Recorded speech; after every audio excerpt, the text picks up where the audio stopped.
C'est un immense plaisir pour nous de vous accueillir. Je me présente, je suis Julie Berger, je suis directrice de l'organisme Action Toxicomanie. Occasion de réjouissance pour certains, source d'inquiétude pour d'autres, la légalisation du cannabis au Canada ne laisse personne indifférent.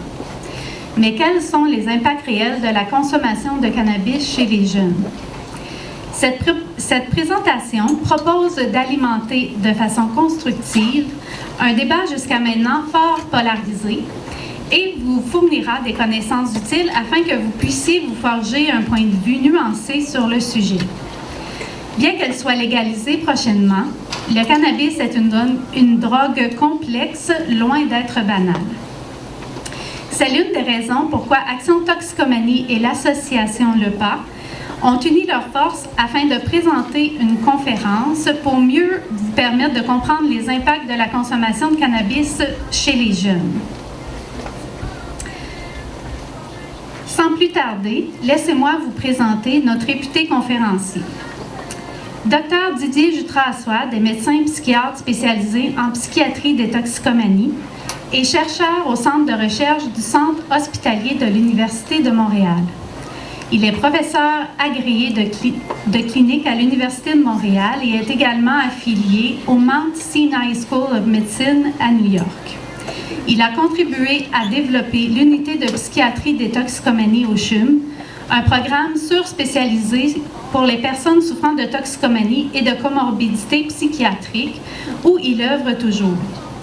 Il est maintenant président du Centre d'expertise et de collaboration en troubles concomitants du RIUS de l'Université de Montréal. Ses travaux de recherche portent sur le développement de nouvelles modalités d'intervention pour la toxicomanie et les conditions associées. Il s'intéresse particulièrement aux cannabinoïdes, tant pour leurs effets délétères que thérapeutiques. Il est titulaire de plusieurs bourses de recherche d'organismes subventionnaires et est investigateur principal de différents essais cliniques dans le champ de la toxicomanie. Sans plus tarder, je vous présente Dr Didier Jutras-Assouad. Alors, très content d'être parmi vous ce soir. D'abord, merci beaucoup, Julie, pour l'invitation. Très, très content d'être ici pour plein de raisons. Puis la première raison, c'est ce nom bizarre que les gens ont toujours de la misère à prononcer. Le bout exotique ici, c'est Assouad, ça c'est mon père qui vient qui est décédé maintenant, mais qui venait de Beyrouth au Liban. La première partie, Jutras, c'est ma mère qui vient de Drummondville. Je suis très très content d'être ici parmi vous ce soir et en fait j'étais très très content parce que je conduisais pour m'en venir ici puis je tourne à gauche avant d'arriver pas loin du centre ici et je tourne sur la rue Jutras. On s'engage. Ça va bien. Alors, donc, bien content d'être ici parce que je sens quelque part que je retourne un peu d'où je viens. Aussi très content d'être ici parce qu'on va parler ensemble pendant un petit bout de temps de cannabis. Pour ceux qui ne le savent pas, le cannabis va être légalisé dans quelques mois. Qui ne le savait pas? C'est des gros changements. C'est des gros changements à plein de niveaux, mais c'est certainement des gros changements de société qui amènent toutes sortes de questionnements, qui amènent probablement des questionnements chez vous si vous êtes ici ce soir. C'est peut-être aussi parce que vous posez des questions par rapport à la légalisation.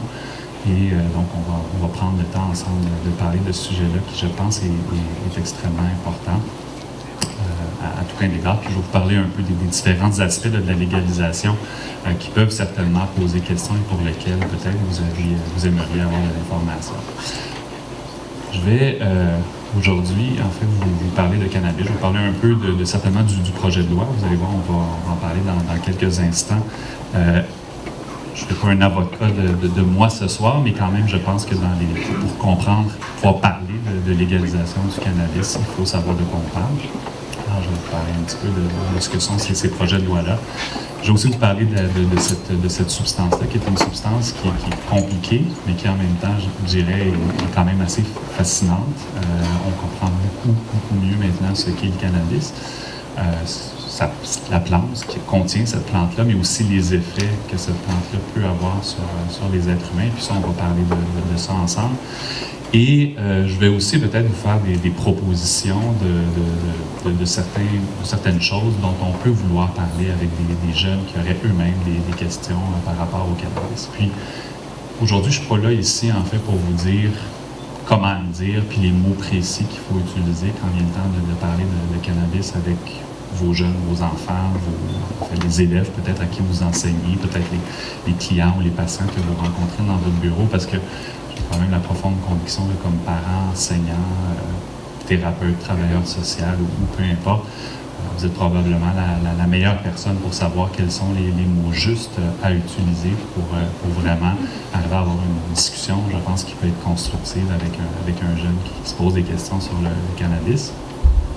En même temps, ce que j'ai envie de faire aujourd'hui, c'est peut-être de nourrir un peu votre coffre à outils pour que quand vous amorciez ces discussions-là, vous les continuiez, parce que je suis vraiment convaincu qu'il y a des gens dans la salle qui ont déjà parlé de cannabis avec leurs jeunes ou avec leurs clients ou peu importe, avec leurs élèves, mais que ce coffre d'outils-là soit peut-être un petit peu plus, je dirais, nourri ou qu'il y ait plus d'outils, en fait, pour pouvoir amorcer cette discussion-là de façon efficace. Parler de cannabis, en fait, commençons par ça. Qui se trouve expert dans la discussion sur le cannabis et qui se sent très, très à l'aise de parler de cannabis? Levez la main.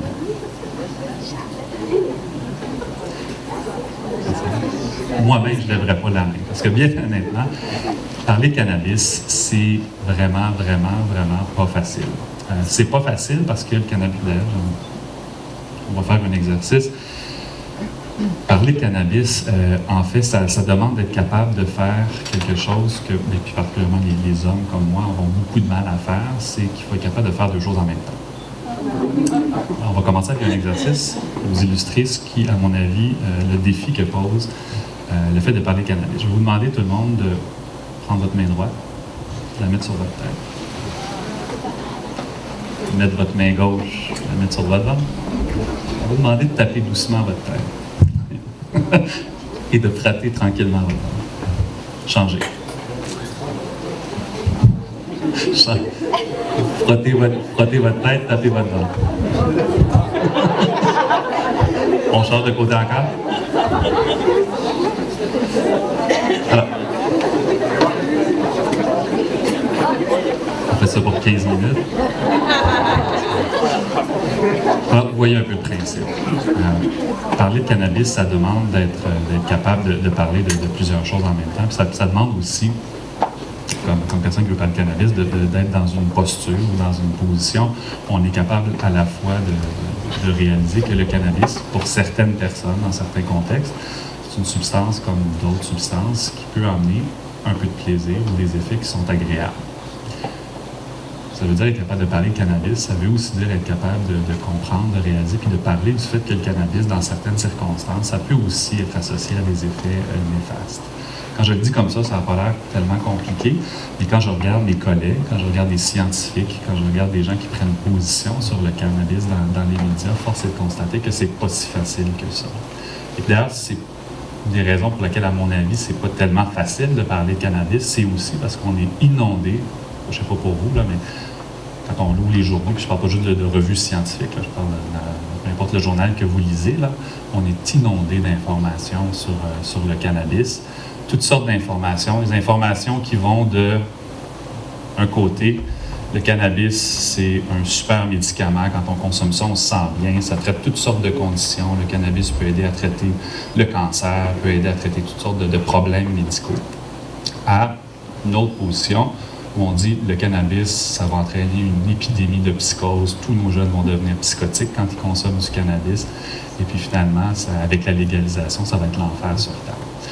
Et puis c'est très, très difficile qu'on connaisse le cannabis ou pas. C'est extrêmement difficile de se faire une idée claire là-dessus. Parce que, je ne sais pas pour vous, mais moi j'ai l'impression qu'on dit pas mal une chose et son contraire de façon continue. Puis il y a une abondance, je dirais, d'informations, puis de sources d'informations sur le cannabis qui font que finalement tout ça devient un peu confus. Puis c'est difficile de se faire une idée finalement sur cette substance-là. Est-ce que c'est une substance qui finalement a plein de vertus et très agréable à consommer, puis que ça peut traiter toutes sortes de conditions, ou c'est une substance qui quelque part peut entraîner des gros problèmes de santé, puis que avec la légalisation, on va avoir une épidémie de psychose. Et puis, en fait, la proposition que je vous fais aujourd'hui, c'est d'essayer de délaisser un peu cette position-là qui est très clivée, puis je dirais qui est très extrême, pour essayer de marcher quelque part, vous la voyez pas, moi je la vois ici, là, la ligne entre les deux qui est finalement cette ligne où on peut discuter de cannabis de façon nuancée, sans banaliser cette substance-là, sans non plus vanter les vertus du cannabis que cette plante-là n'a pas toujours, et sans non plus démoniser cette substance-là qui quand même a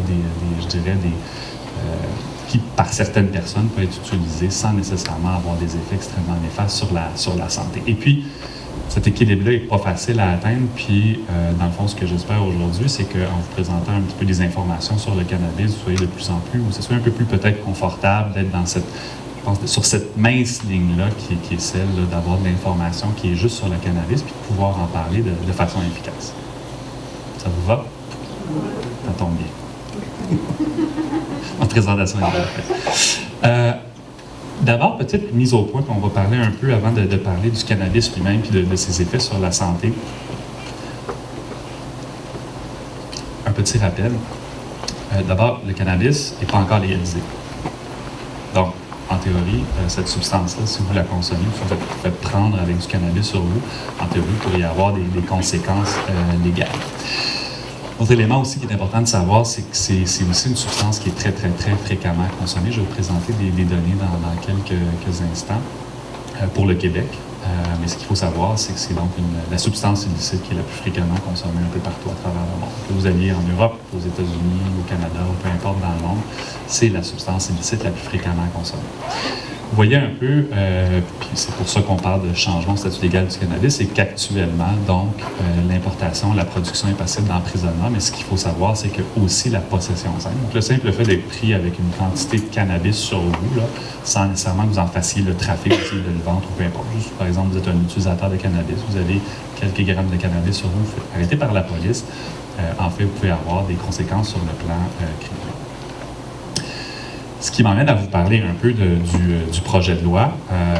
Donc, vous n'êtes pas sans savoir que le gouvernement libéral, donc au niveau fédéral, quand ils ont été élus, un des éléments, je dirais, importants de leur programme était touché à la légalisation du cannabis et donc dès l'élection, en fait, le premier ministre Justin Trudeau a annoncé que le gouvernement allait procéder à la fois à la légalisation du cannabis.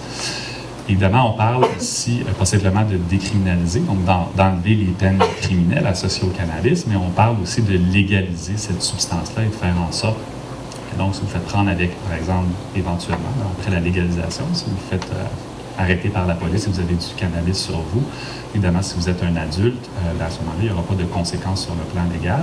Et ça va même un peu plus loin dans le cadre de la légalisation, c'est qu'on parle aussi de vendre cette substance-là et de rendre légale la vente de cette substance-là. Et donc, dans le projet de loi, en fait, qui est proposé, ça s'appelle le projet de loi C-45. Dans le fond, ce qu'on propose, c'est de dire que les adultes, puis ça c'est important de le dire, parce que la loi fédérale dit que c'est des adultes, peuvent acheter du cannabis et donc peuvent aussi en posséder dans l'espace public. Ce que ça dit aussi dans le projet de loi fédéral, c'est que les gens on va permettre aux gens de faire pousser du cannabis à la maison jusqu'à 4 plants. 4 plants, dans le fond, ça permet d'alimenter la consommation de plus d'une personne, en fait, qui je dirais, fait pousser ce cannabis-là de façon continue sur une année. Là où ça devient peut-être un peu compliqué, puis c'est peut-être aussi, ça alimente un peu la confusion, c'est ce qu'il faut savoir, c'est qu'il y a des aspects, je dirais, de la loi qui sont des législations fédérales, donc dont le gouvernement fédéral est responsable. Vous avez les principaux éléments là, mais ce qu'il faut savoir, c'est qu'il y a toutes sortes d'éléments du projet de loi, de la légalisation en termes de cannabis, dont le gouvernement provincial est responsable. Par exemple, préciser de spécifier l'âge à partir duquel on va pouvoir acheter du cannabis, il va être légal de posséder du cannabis, et aussi toutes les modalités de distribution. Donc, c'est vraiment les provinces qui sont responsables de déterminer où on va vendre le cannabis, comment on va le vendre, qu'est-ce qui va être sur les tablettes, est-ce que ça va être un monopole d'État, est-ce que ça va être comme au Québec, on a décidé d'avoir je vous en parle dans un instant, mais une série de sites de vente qui ressemblent un peu à la SAQ. Ce qu'il faut savoir, puis je vous parle de ça, parce que ça, on va y venir un petit peu aussi plus tard, mais les raisons, puis je dirais la loi qui ont mené à la légalisation du cannabis, c'est quelque chose qu'il faut comprendre pour être capable d'en parler. Parce que cette loi-là, elle n'est pas toujours bien comprise. Et des éléments importants du projet de loi, c'est pas juste de dire que le gouvernement veut légaliser le cannabis puis dire que tout le monde peut en consommer. Il y a des objectifs derrière ce projet de loi-là. On peut l'acheter ou pas, puis je suis pas en train de faire de la politique ici. On peut acheter ou pas que ce soit réellement ce qui va se passer. Mais quand vient le temps de parler de pourquoi, puis c'est des questions que les jeunes peuvent se poser, pourquoi on légalise cette substance-là, puis qu'est-ce que ça veut dire? On ne légalise pas parce qu'on veut que tout le monde consomme, on légalise pour certaines raisons. Vous en voyez quelques-unes ici. Il y a des dispositions spécifiques qui ont été mises dans le projet de loi pour empêcher les jeunes d'avoir accès au cannabis. Ça, c'est extrêmement important de le comprendre et de pouvoir le communiquer. Hein? Il est très, très clair dans la loi qu'il y a une interdiction à quiconque de vendre ou de fournir du cannabis. Et il y a même des nouvelles infractions criminelles qui viennent dire en fait il peut y avoir des peines d'emprisonnement, puis des peines qui peuvent être assez sévères, et des amendes qui peuvent être assez sévères pour quelqu'un qui viendrait donner, vendre du cannabis ou même se servir d'un jeune pour commettre une infraction liée au cannabis. L'autre élément aussi, c'est l'interdiction d'offrir des produits qui sont attrayants pour les jeunes, d'emballer, d'étiqueter le cannabis pour qu'il soit attrayant pour les jeunes et de vendre du cannabis en libre service. Tout ce qui se cache derrière ça, puis c'est important, c'est que l'esprit derrière le projet de loi, c'est qu'on va légaliser le cannabis, oui, mais en même temps, on veut s'assurer que les jeunes n'auront pas accès ou vont avoir le moins possible accès à cette substance-là. Donc, encore là, on peut être pour ou contre cette stratégie-là, mais il faut se rappeler quand on parle du cannabis qu'on ne légalise pas pour que tout le monde en consomme, puis on légalise notamment parce qu'on veut tenter de faire en sorte que les jeunes vont moins avoir accès, les jeunes, évidemment, les mineurs vont moins avoir accès au cannabis, puis que les gens qui seraient tentés de donner du cannabis, de vendre du cannabis à des jeunes vont même avoir, je dirais, des peines qui sont encore plus sévères qu'actuellement. Ce qu'il faut savoir, c'est que donc, une fois que le gouvernement fédéral dit on va légaliser le cannabis, il y a plein d'éléments dont sont responsables les provinces. Et au Québec, en fait, vous avez probablement vu ça passer dans les médias, au Québec, dans le fond, le gouvernement québécois s'est positionné, a mis en place un projet de loi qui est encore en train d'être débattu pour expliquer un peu comment on va légaliser le cannabis au Québec. Puis une des premières choses qu'on a fait au Québec, puis d'ailleurs qui a été suggérée par plusieurs des experts consultés par le gouvernement, c'est de mettre en place une société québécoise du cannabis. Et là, c'est important, dont l'objet est d'assurer la vente du cannabis dans une perspective de protection de la santé. Donc, on met en place un système où, dans le fond, l'objectif, d'ailleurs, contrairement à, par exemple, la SAQ ou autre, donc l'objectif clair est de procéder ou d'encadrer la vente de cannabis, puis le faire dans une perspective de santé pour finalement s'assurer qu'on prend des décisions, pas sur la base de vouloir faire des profits, mais vraiment pour protéger la santé des Québécois et des Québécoises. Il est très, très clair au Québec qu'il y a une interdiction pour les mineurs de posséder du cannabis. Donc, le Québec a décidé que c'est pour avoir acheté du cannabis et posséder du cannabis, il faut au moins avoir 18 ans. On a décidé au Québec, on verra si ça va tenir après les consultations, on a décidé au Québec aussi qu'il n'y aurait pas la possibilité de cultiver du cannabis à des fins personnelles. Du moins, c'est la proposition qui a été faite ici dans notre province. Il faudra voir si, évidemment, il y aura pas ça va tenir la route dans les prochains mois. Ce qu'on a aussi dit, c'est qu'on restreignait la possibilité de fumer du cannabis dans à peu près les mêmes lieux que ceux pour l'usage du tabac comme actuellement, donc nécessairement dans les lieux publics, autour des lieux publics, etc. Et aussi, on va modifier le code de la sécurité routière pour faire en sorte qu'il y ait une tolérance zéro, finalement, et que toute personne qui se fait prendre à avoir consommé du cannabis au volant se verrait suspendre son permis de conduire. Donc, tous ces projets de loi, puis des fois, bon, ça a l'air un peu complexe tout ça, mais c'est faut se le rappeler, puis vous le voyez, autant au niveau fédéral que provincial, on ne va pas légaliser le cannabis pour le fun, ou parce que c'est une substance qui est banale, on va légaliser le cannabis, puis dans les projets de loi, je dirais, il y a toutes sortes de mesures pour dire qu'on le fait, mais pour tenter de faire en sorte qu'on va assurer la sécurité, notamment des jeunes et de la population, et qu'on ne le fait pas simplement pour le plaisir. Je vais revenir un petit peu tantôt, en fait, dans comment peut-être c'est les motifs derrière la loi, on peut peut-être en parler puis les expliquer aux jeunes.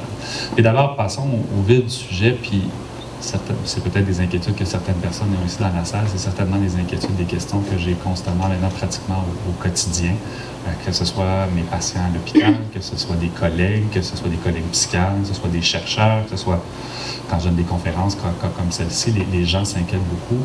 Puis souvent, je peux résumer la question, dans le fond, c'est si on légalise, est-ce que les gens, puis particulièrement les jeunes, vont commencer à fumer? Hein? Est-ce qu'en légalisant, on ne vient pas envoyer un drôle de message, puis finalement, les jeunes qu'on protégeait jusqu'à maintenant avec la loi vont se mettre à consommer du cannabis? Pourquoi réparer quelque chose qui n'est pas légal? Et ce que je vais vous dire dans les prochaines diapositives peut être un peu déprimante, peut-être connues de certaines personnes et peut-être pas de d'autres. Mais la grosse nouvelle aujourd'hui que je vais vous annoncer, c'est que les jeunes ne vont pas commencer à consommer du cannabis si on légalise. À l'heure actuelle, au Québec, il y a une partie importante des jeunes qui consomment déjà du cannabis. Hein? Vous voyez, c'est des statistiques. L'Institut de la statistique du Québec, on ne va pas dans le détail de tout ça, mais peut-être dans les choses, puisqu'on parle de jeunes qui sont importants, ça comme ça. Ce que vous voyez ici, là, c'est le pourcentage par groupe d'âge des gens qui ont consommé du cannabis dans la dernière année. C'est les statistiques les plus récentes qu'on a là, pour 2014-2015. Et ce que vous voyez, dans le fond, c'est que chez les 15-17 ans, vous avez à peu près un jeune sur 3 qui a consommé du cannabis dans la dernière année, ce qui est une partie importante de ces jeunes-là. Quand on regarde les jeunes de 18 à 24 ans, c'est plus de 40% des jeunes qui consomment du cannabis. Donc, la légalisation du cannabis, ça fait en sorte je pense que ça nous incite tous à réfléchir puis à parler de cannabis, mais ce qu'il faut garder en tête, c'est qu'actuellement, il y a beaucoup de gens qui consomment du cannabis. C'est pas un nouveau phénomène. L'autre chose aussi qu'il faut savoir, c'est que non seulement les gens puis les jeunes consomment beaucoup de cannabis, mais ceux qui consomment du cannabis vont parfois en consommer assez souvent. Vous avez des statistiques ici qui vous montrent finalement là, le pourcentage des jeunes consommants du cannabis qui vont consommer moins d'une fois par mois, une fois par semaine, plus d'une fois par semaine ou tous les jours. Finalement, ce qu'on s'aperçoit, c'est qu'il y a à peu près 30% des utilisateurs de cannabis qui vont consommer du cannabis au moins une fois par semaine. Donc, sont considérés comme des utilisateurs de cannabis qui sont assez réguliers. Alors, les parents, notamment dans la salle, la légalisation, tant mieux si ça vous incite à parler de cannabis, mais ce qu'il faut savoir, c'est que le cannabis, c'est consommé fréquemment par les jeunes. C'est pas un nouveau phénomène. Et il vaut mieux s'informer parce que c'est déjà quelque chose qui est en train de se produire. Puis c'est déjà quelque chose, en fait, qui se produit actuellement un peu partout. Ce qu'il faut savoir aussi, puis je vais passer ma présentation pour parler de mauvaises nouvelles, mais ce qu'il faut savoir aussi, c'est que déjà, malgré le fait qu'on n'ait pas légalisé cette substance-là, il y a quand même une tendance, particulièrement au Québec, à ce qu'on voit une augmentation de la consommation de cannabis. Vous avez des données, vous voyez, là, on compare en fait là, en 2008 la consommation de cannabis chez les Québécois à ce que je vous ai montré tout à l'heure en 2014-2015. Vous voyez par groupe d'âge. Essentiellement, ce qu'on s'aperçoit, c'est que entre 2008 et 2014, on a vu une augmentation de la consommation de cannabis dans à peu près toutes les tranches d'âge. Hein. Donc déjà, il y a une espèce de tendance à l'augmentation de la consommation de cannabis. Donc, ce n'est pas un phénomène isolé, c'est un phénomène qui est très répandu, déjà maintenant. La deuxième question importante, c'est en fait concernant la santé. Puis encore là, je vous ramène peut-être à tous les multiples articles que vous avez peut-être vus dans les journaux sur l'effet du cannabis sur la santé. Par exemple, le fait que quand les gens consomment du cannabis, ils deviennent dépendants au cannabis, ils peuvent devenir dépendants à d'autres drogues. Le fait que, par exemple, lorsque les gens consomment du cannabis, ils peuvent parfois développer des symptômes psychotiques, des maladies psychotiques. Et puis, dans le fond, on entend des fois dire finalement, il y a beaucoup de risques associés à la consommation de cannabis. On entend d'autres gens qui vont, vous avez peut-être vu, comme moi, passer ça, des gens qui disent qu'on dramatise tout ça un peu trop, puis que finalement, les risques ne sont pas si importants. Puis c'est finalement assez difficile de s'y retrouver. Et puis, je dirais que là où, je dirais la bonne nouvelle derrière tout ça, c'est que maintenant, en 2018, on en sait pas mal plus sur le cannabis qu'on en savait il y a par exemple 40 ou 50 ans. Je dirais que on sait maintenant, bon, des fois, les scientifiques, la blague, c'est que finalement, les scientifiques cherchent beaucoup, mais ne trouvent pas grand-chose. Dans le cas du cannabis, je pense qu'on peut dire que c'est certainement pas le cas parce comme je disais, on a vraiment maintenant beaucoup plus de connaissances sur cette plante-là, je dirais qui est assez fascinante. D'abord parce qu'on comprend beaucoup mieux ce qu'il y a dans cette plante-là. C'est une substance qui est extrêmement complexe. Je vais vous parler un peu des différentes formes de cannabis tout à l'heure, mais à l'instant. Mais avant de vous parler de ça, ce qu'il faut savoir, c'est qu'on comprend maintenant beaucoup mieux ce qu'il y a dans cette plante-là qu'est le cannabis. Dans cette plante-là, qui a l'air simple, qui est verte, puis bon, que les gens vont consommer de toutes sortes de façons, il y a des centaines et des centaines de composantes qu'on a maintenant beaucoup mieux identifiées. On sait, par exemple, vous avez peut-être entendu parler de THC, je vais vous en parler un peu tantôt de THC, mais on sait maintenant ce que parmi les composantes de cette plante-là, il y a une substance qu'on appelle le THC qui vient changer le fonctionnement du cerveau et qui peut avoir toutes sortes d'effets. On sait maintenant que non seulement il y a du THC, mais il y a des centaines d'autres substances dans la plante qui ressemblent un peu au THC. Certaines substances qui ont même des fois des effets complètement différents du THC et qui fait en sorte que maintenant, je dirais, quand on comprend un peu mieux cette plante-là qui est le cannabis, il y a quelque chose qui est assez fascinant, c'est que on peut avoir un cannabis A et un cannabis B. Ces deux cannabis-là sont complètement différents. Vous pouvez même avoir des échantillons de cannabis qui ont des effets qui sont pratiquement opposés l'un l'autre. Hein? Qui est vraiment quelque chose qu'on voit pour le cannabis, puis qu'on ne voit pas pour une substance comme l'alcool. Bon, l'alcool, oui, on peut avoir toutes sortes de types d'alcool, puis qui vont coûter toutes sortes d'affaires, mais l'alcool, ça reste de l'alcool, puis selon le niveau d'alcool, vous allez avoir différents effets. Lorsqu'on parle de cannabis, on parle vraiment d'une substance qui est extrêmement complexe, qui comprend plein de choses, qui peut avoir des composantes qui peuvent avoir un effet donné, un effet X, puis qui peuvent avoir une autre composante qui a un effet complètement opposé. Ce qui fait aussi en sorte, qu'on va en parler tout à l'heure, que quand on consomme du cannabis, il faut s'intéresser à quel type de cannabis on consomme, parce que le cannabis qu'on peut consommer peut avoir des effets qui sont complètement différents selon ce que cette plante-là, l'échantillon qu'on va consommer va contenir. Ce qu'on se disait, c'est que peut-être qu'on allait attendre à la fin, juste au cas où je l'ai probablement couvrir certains des aspects, mais on va avoir amplement le temps de jaser ensemble ou de s'obstiner ou de me lancer des tomates. J'adore les tomates. À la fin de la présentation. L'autre chose aussi maintenant qu'il faut savoir, surtout si on veut parler de cannabis à des jeunes qui des fois en ont vu plus que nous dans les cours d'école malheureusement, c'est que le cannabis, on peut le consommer de toutes sortes de façons. Oui, le cannabis, on peut le consommer sous forme de la plante séchée qu'on va rouler dans des joints, qui est un peu la forme classique de consommer du cannabis. Oui, le cannabis, on peut le consommer sous forme de hashish, qui est la résine qu'on va trouver, puis qu'on peut aussi consommer, fumer, qui est parfois plus concentré aussi, qui a plus de THC. Ce qu'il faut savoir, c'est que maintenant, on a toutes sortes d'autres produits à base de cannabinoïdes. On a par exemple maintenant des cannabinoïdes synthétiques que les gens peuvent acheter, notamment sur Internet, que les jeunes peuvent acheter sur Internet, qui, eux, par exemple, sont parfois beaucoup plus puissants et qui peuvent avoir toutes sortes d'effets sur la santé qui sont bien différents de ce qu'on peut rencontrer chez les personnes qui vont consommer du cannabis sous forme de feuilles séchées. Ce qu'il faut savoir pour compliquer encore plus la patente, c'est que maintenant, on est capable de produire des produits à base de cannabis qu'on va administrer sous forme de traitement. Et puis évidemment, ça crée beaucoup de confusion parce que souvent dans ces traitements-là, évidemment, on va aller sélectionner certaines composantes de la plante qu'on ne trouve à peu près pas finalement dans la plante séchée que les gens vont consommer à des fins récréatives. Hein? Ce qui fait que donc il y a toutes sortes de produits à base de cannabinoïdes qu'on va retrouver sur le marché. Et qui, encore, je le répète, peuvent avoir des effets qui sont très, très différents d'un produit à l'autre. Ça, c'est la diapo qui tue.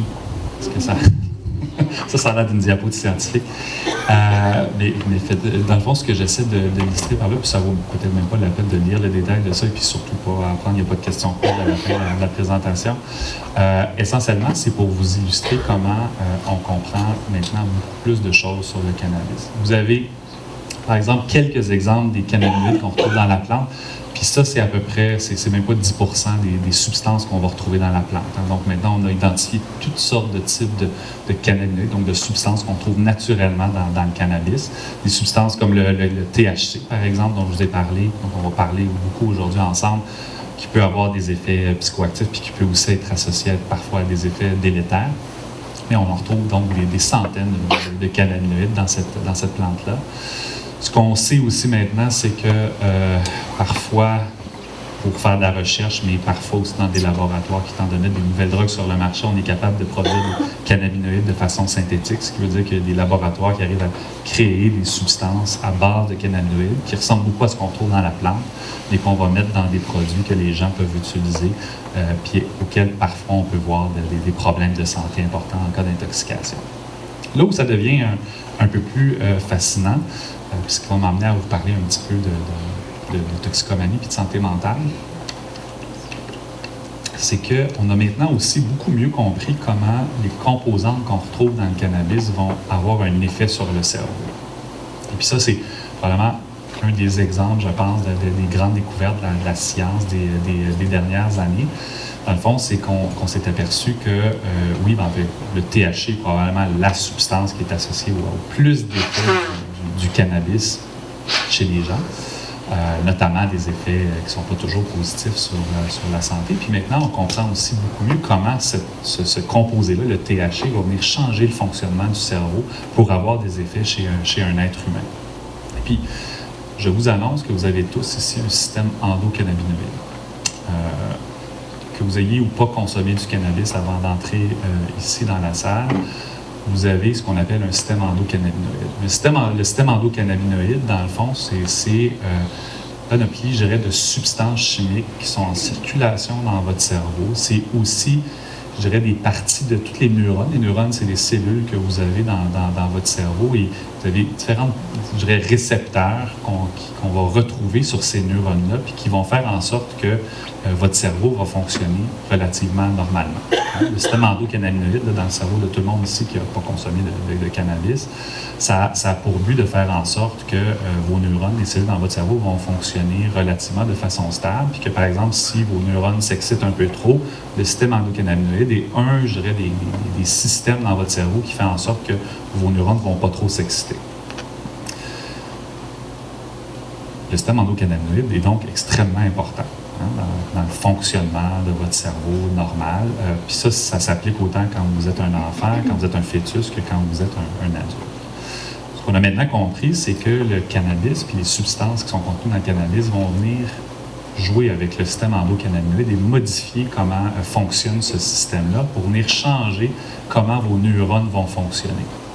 Et puis, ça peut avoir évidemment toutes sortes d'effets. Un des éléments importants du système cannabinoïde, c'est ce qu'on appelle des récepteurs cannabinoïdes de type 1. Puis ça a l'air compliqué, mais essentiellement, ce que ça fait des récepteurs cannabinoïdes de type 1, là, c'est que c'est des petites particules qu'on retrouve sur vos neurones. Puis quand il y a des substances chimiques qui vont se fixer à ce récepteur-là, ça va faire en sorte que votre neurone va fonctionner un peu plus vite ou un peu moins vite, par exemple. Ce qu'on s'est aperçu, c'est que le THC venait cibler ces récepteurs-là puis complètement perturber le fonctionnement des neurones. Puis c'est comme ça que lorsque quelqu'un va consommer du cannabis, le THC va évidemment passer, souvent ils vont passer ce qu'on appelle la barrière hémato-encéphalique, on va pénétrer votre cerveau, puis va aller se poser sur ces récepteurs-là, puis va venir changer comment votre neurone va fonctionner. Si vous consommez un peu de cannabis, vous n'avez pas de problème de santé mentale, puis vous ne consommez pas des grosses quantités de cannabis, ce que ça risque de faire, c'est que ça va probablement diminuer un peu votre anxiété, ça va faire que vous allez peut-être être un peu euphorique, puis ça se peut que vous ressentiez ce que souvent les utilisateurs de cannabis vont considérer comme des effets agréables. Si vous avez, on va en parler tantôt, mais si vous avez des problèmes, par exemple des problèmes de santé mentale, si vous consommez beaucoup plus de cannabis que d'habitude, si vous consommez des grosses doses de THC, parce que vous avez fumé beaucoup ou parce que vous avez fumé un cannabis qui avait beaucoup de THC, bien à ce moment-là, tout ce THC-là va aller sur vos récepteurs cannabinoïdes de type 1, puis va venir vraiment perturber pas mal comment vos neurones vont fonctionner. C'est souvent dans ces cas-là qu'on va voir apparaître des problèmes de santé, puis notamment des problèmes de santé mentale. Là où, je dirais, la science nous a pas mal instruits, c'est sur où on retrouve ces récepteurs qu'on appelle CB1, là, qui sont la cible du cannabis, où on les retrouve dans le cerveau. Là, vous avez ici, vous avez deux cerveaux. Vous avez le cerveau d'un adulte à gauche, puis vous avez le cerveau d'un fœtus à droite. Puis là, les petites couleurs qui sont plutôt jolies, c'est les endroits dans le cerveau où on retrouve des récepteurs cannabinoïdes de type 1, donc la principale cible du THC dans le cerveau. Cours d'anatomie 101, on retrouve des récepteurs CB1 dans le cortex préfrontal. Le cortex préfrontal, c'est la partie antérieure, la partie à l'avant de votre cerveau. Cette partie-là est extrêmement importante pour la motivation, pour la prise de décision, pour votre capacité à porter attention à une tâche. On retrouve des récepteurs CB1 dans des structures qui ont des noms un peu plus cute, comme l'amygdale et l'hippocampe. Ce que ça fait l'amygdale et l'hippocampe dans la vie, c'est responsable de l'anxiété, c'est responsable de la mémoire et de l'apprentissage. Donc, on retrouve des récepteurs CB1 dans ces zones-là du cerveau qui sont très importantes pour les émotions et pour l'apprentissage. On retrouve des récepteurs CB1 dans des endroits comme le striatum. J'adore ce nom-là. Ce que ça fait le striatum dans la vie, c'est dans un endroit très, très profond dans votre cerveau. Et le striatum est un des endroits super importants dans le développement de la toxicomanie. Puis on trouve beaucoup de récepteurs CB1, qui est la cible du THC, dans cet endroit-là, dans le cerveau, qui est responsable de la toxicomanie.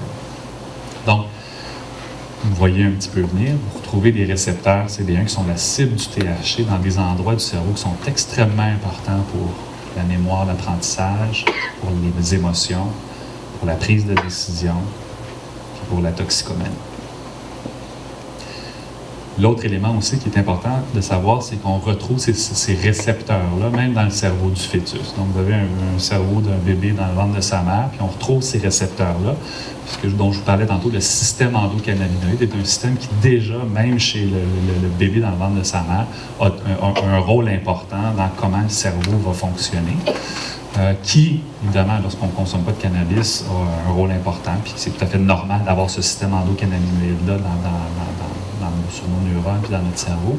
Évidemment que si on expose ce cerveau-là à du cannabis, bien là, ça peut venir perturber, puis ça peut venir complètement modifier comment le cerveau va fonctionner.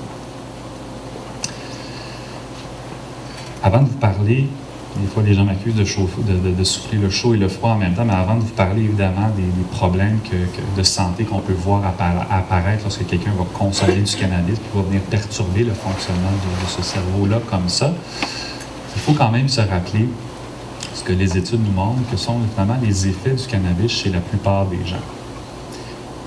Et je ne veux pas banaliser la consommation de cannabis, mais statistiquement, ce que les données nous montrent, c'est que la majorité des gens qui consomment du cannabis ne consomment pas du cannabis parce qu'ils deviennent psychotiques quand ils consomment du cannabis, puis ils ne consomment pas du cannabis parce qu'ils sont tellement perturbés qu'ils deviennent plus fonctionnels.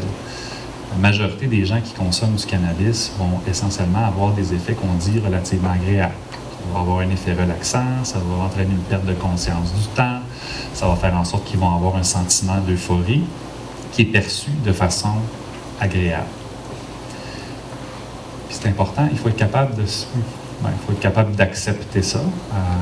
Ça ne veut pas dire que parce qu'on dit ça qu'on banalise la substance, mais la réalité, c'est que la majorité des gens qui consomment du cannabis ne le font pas parce que c'est désagréable ou parce qu'ils développent un problème de maladie mentale. La plupart des gens qui consomment du cannabis le font parce que, comme bien d'autres substances, vont rapporter des effets qui sont agréables associés à cette consommation-là.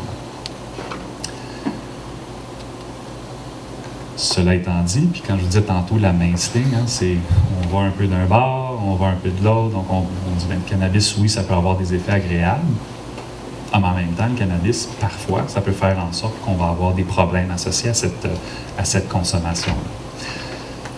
Ça, c'est, je ne sais pas si vous voyez la légende en bas, mais si vous ne la voyez pas, c'est parfait.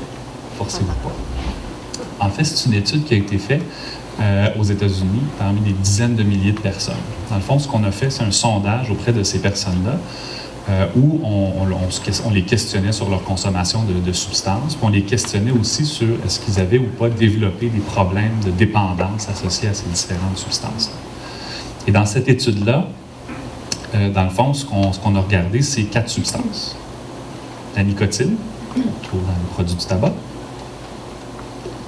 l'alcool, la cocaïne et le cannabis. Et dans le fond, cette étude-là, ce qu'on a tenté d'analyser, c'est le pourcentage de chances que vous avez, si vous consommez une de ces substances-là, de devenir dépendant à cette substance-là, plus tard dans votre vie, dans les années qui suivent. Essentiellement, vous voyez là, au fil des ans, ici, là, à partir du moment où vous avez consommé la première fois une substance, les chances que vous avez de devenir dépendant à cette substance-là.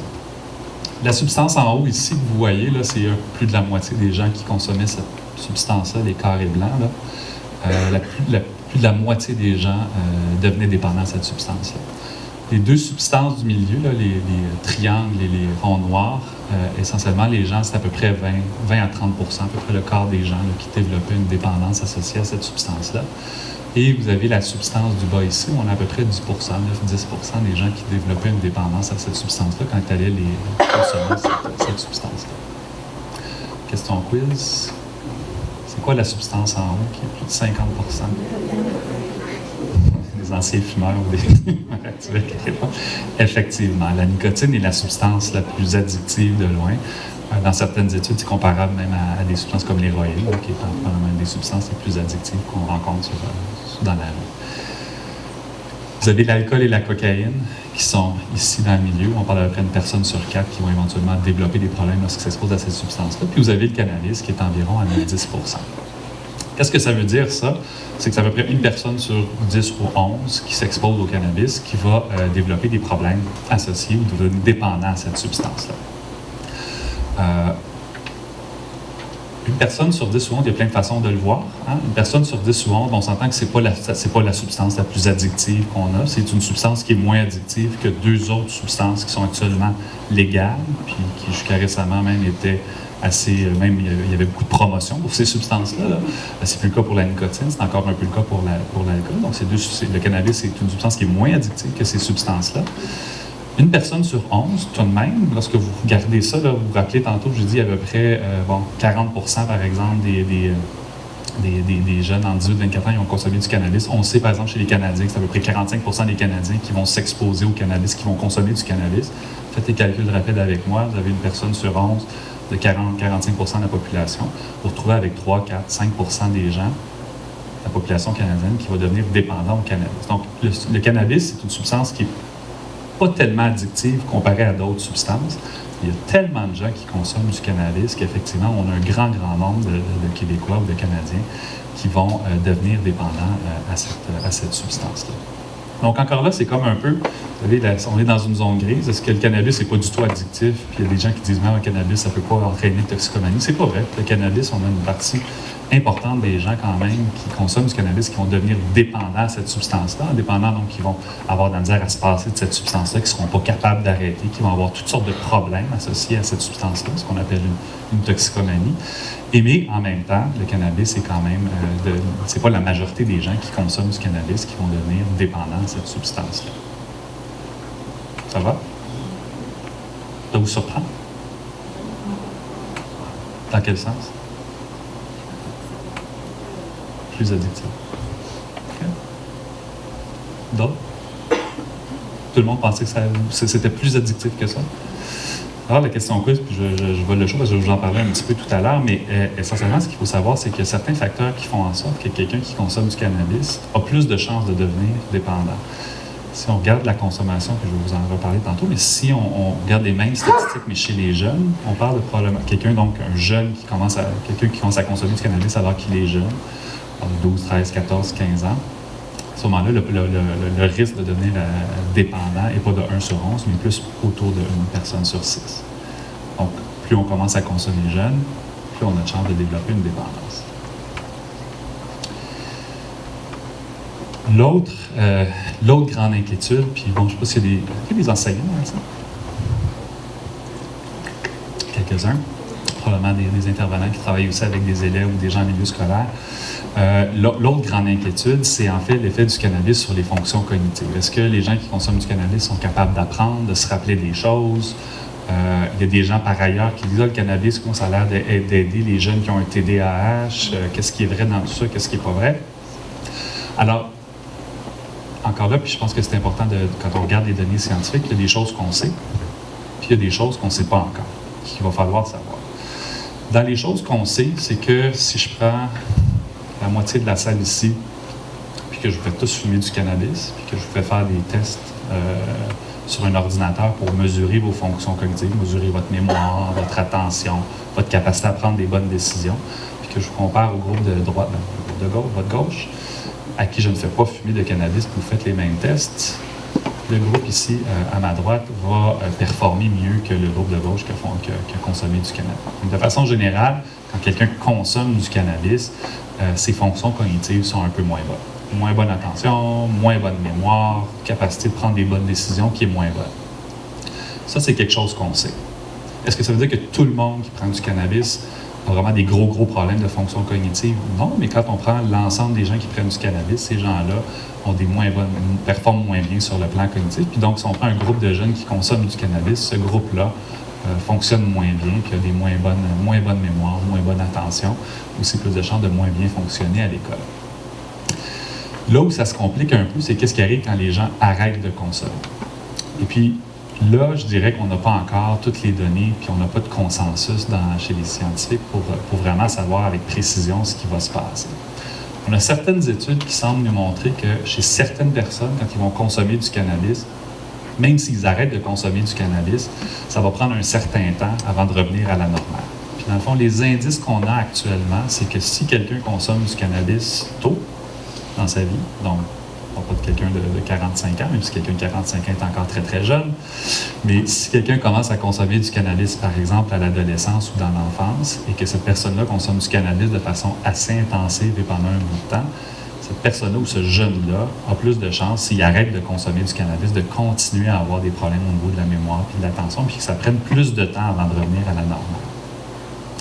L'autre grande question aussi qu'on a, puis encore là, on n'a pas de consensus parce qu'on a des études qui disent que oui, il y a des études qui disent que non, c'est est-ce que les gens, même les jeunes qui auraient commencé à consommer du cannabis très tôt, puis qui n'ont consommé pendant un bout de temps, lorsqu'ils arrêtent de consommer du cannabis, vont comme garder un peu des séquelles sur le plan cognitif ou des problèmes au niveau cognitif à plus long terme. Et puis là, encore là, on n'a pas de conclusion par rapport à cette question-là. Puis c'est certainement le type de recherche qu'on veut faire, des données qu'on veut avoir. Et donc, à ce stade-ci, on n'a pas assez de données pour dire que un jeune qui consomme du cannabis va garder des séquelles de cette consommation-là à très long terme. Et s'il y a une chose qui est sûre, c'est que même quelqu'un qui a consommé du cannabis pendant très longtemps et qui a commencé très jeune, s'il arrête de consommer du cannabis, ses fonctions cognitives, donc sa mémoire, son attention, vont s'améliorer. Hein? Et ça, c'est extrêmement important. Puis ça, je vous en parle parce qu'il y a aussi des fois, chez les jeunes qui ont consommé du cannabis longtemps, cette impression que peu importe qu'ils continuent ou qu'ils arrêtent de consommer du cannabis, que ça ne changera pas quelque chose. Puis ça, c'est peut-être un peu l'effet pervers, vous voyez, des fois, la démonisation, quand on dit les jeunes qui ont consommé du cannabis, ils se sont brûlés le cerveau, puis c'est des conséquences à très long terme, bien, ça peut plaire à l'esprit de dire ça, mais d'abord, on n'a pas les données scientifiques pour le dire avec certitude, mais deux, ça peut aussi envoyer un drôle de message à des jeunes qui ont consommé pendant un bout de temps, puis qui ont peut-être envie de passer à autre chose, puis d'arrêter de consommer. Puis c'est une des choses, je pense, là où on est plus certain, c'est que si on arrête de consommer du cannabis, nos fonctions cognitives, notre attention, notre mémoire va s'améliorer. Puis ça, c'est important de le savoir, c'est important de le répéter.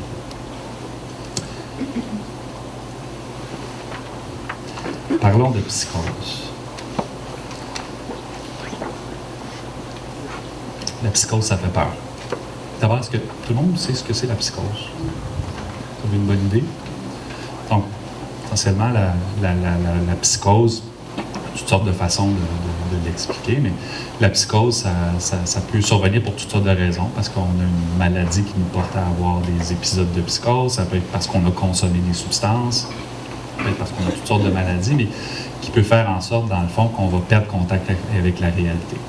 Ça peut faire en sorte qu'on va avoir des idées qui sont un peu bizarres, on appelle ça des délires, ou qu'on peut même parfois avoir nos sens qui nous jouent des tours.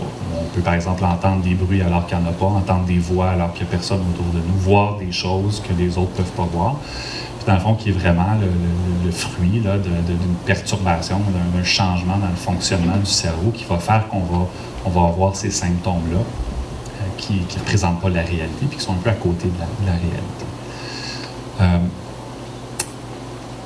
Ce qu'on sait, il y a des choses qu'on sait, puis il y a des choses qu'on sait moins, mais je dirais que par rapport à la psychose, là, je pense qu'on commence à savoir pas mal plus de choses. Une des choses qu'on sait par rapport au cannabis et à la psychose, c'est que le cannabis, si je prends un groupe de 10 personnes pris au hasard ici, je vous emmène dans mon laboratoire au CHUM, puis je vous fais fumer du cannabis ou je vous injecte des cannabinoïdes, puis je vous en injecte assez à bonne dose, éventuellement, il est fort probable que vous mettiez peut-être à entendre des voix, que vous mettiez à avoir des drôles d'idées paranoïaques, penser que je suis le diable ou que vous avez peur de vous faire arrêter par la police ou peu importe. Ça se peut que vous ayez des symptômes psychotiques. Donc, les cannabinoïdes ont la capacité, puis particulièrement le THC, d'induire des symptômes psychotiques. Chez la majorité des gens, en général, lorsque la personne va arrêter de consommer du cannabis, bien, ces symptômes-là vont s'en aller avec le temps, puis les gens vont finalement retrouver leur état normal, puis vont plus être en état de psychose. Là où ça on le sait depuis quand même assez longtemps, ceux qui étaient là dans les années 70, le savent aussi, il y a des études de psychose toxique, par exemple, les gens qui consomment du cannabis peuvent avoir des symptômes psychotiques pendant un petit bout de temps. Là où ça s'est compliqué, puis cette histoire-là remonte aux années 80, c'est qu'on savait déjà à l'époque que le cannabis, le THC, pouvait entraîner des symptômes psychotiques pendant une brève période de temps. Là où ça a un peu changé, c'est qu'en 1987, il y a des Suédois qui ont publié une étude, ils ont fait une très, très grosse étude à peu près de plus de 50 000 personnes. En Suède, ils ont des super belles données, où ils ont par exemple des données là, sur la consommation de substances de plein de gens. Ils ont aussi leur état de santé mentale. Ils peuvent faire toutes sortes d'études pour voir si, par exemple, certains comportements sont associés à des problèmes de santé ou tout ça. Essentiellement, ce qu'ils se sont aperçus, il y a des chercheurs qui ont fait une étude où ils ont tenté de regarder si, chez les gens qui consommaient du cannabis, ces gens-là avaient plus de chances de développer des maladies psychotiques, mais pas des maladies psychotiques à court terme, qui duraient, pas des symptômes psychotiques qui durent quelques heures puis qui s'en vont, mais vraiment qui développaient une maladie psychotique, une maladie, par exemple, qu'on appelle la schizophrénie. Et ce qu'ils se sont aperçus dans cette étude-là, c'est que finalement, il y avait chez les gens qui consommaient du cannabis, et particulièrement ceux qui consommaient du cannabis, qui avaient consommé par exemple du cannabis plus de 50 fois dans leur vie, qui avaient consommé quand même assez régulièrement, il y avait une multiplication, une nette augmentation du risque de développer une schizophrénie chez ces gens-là.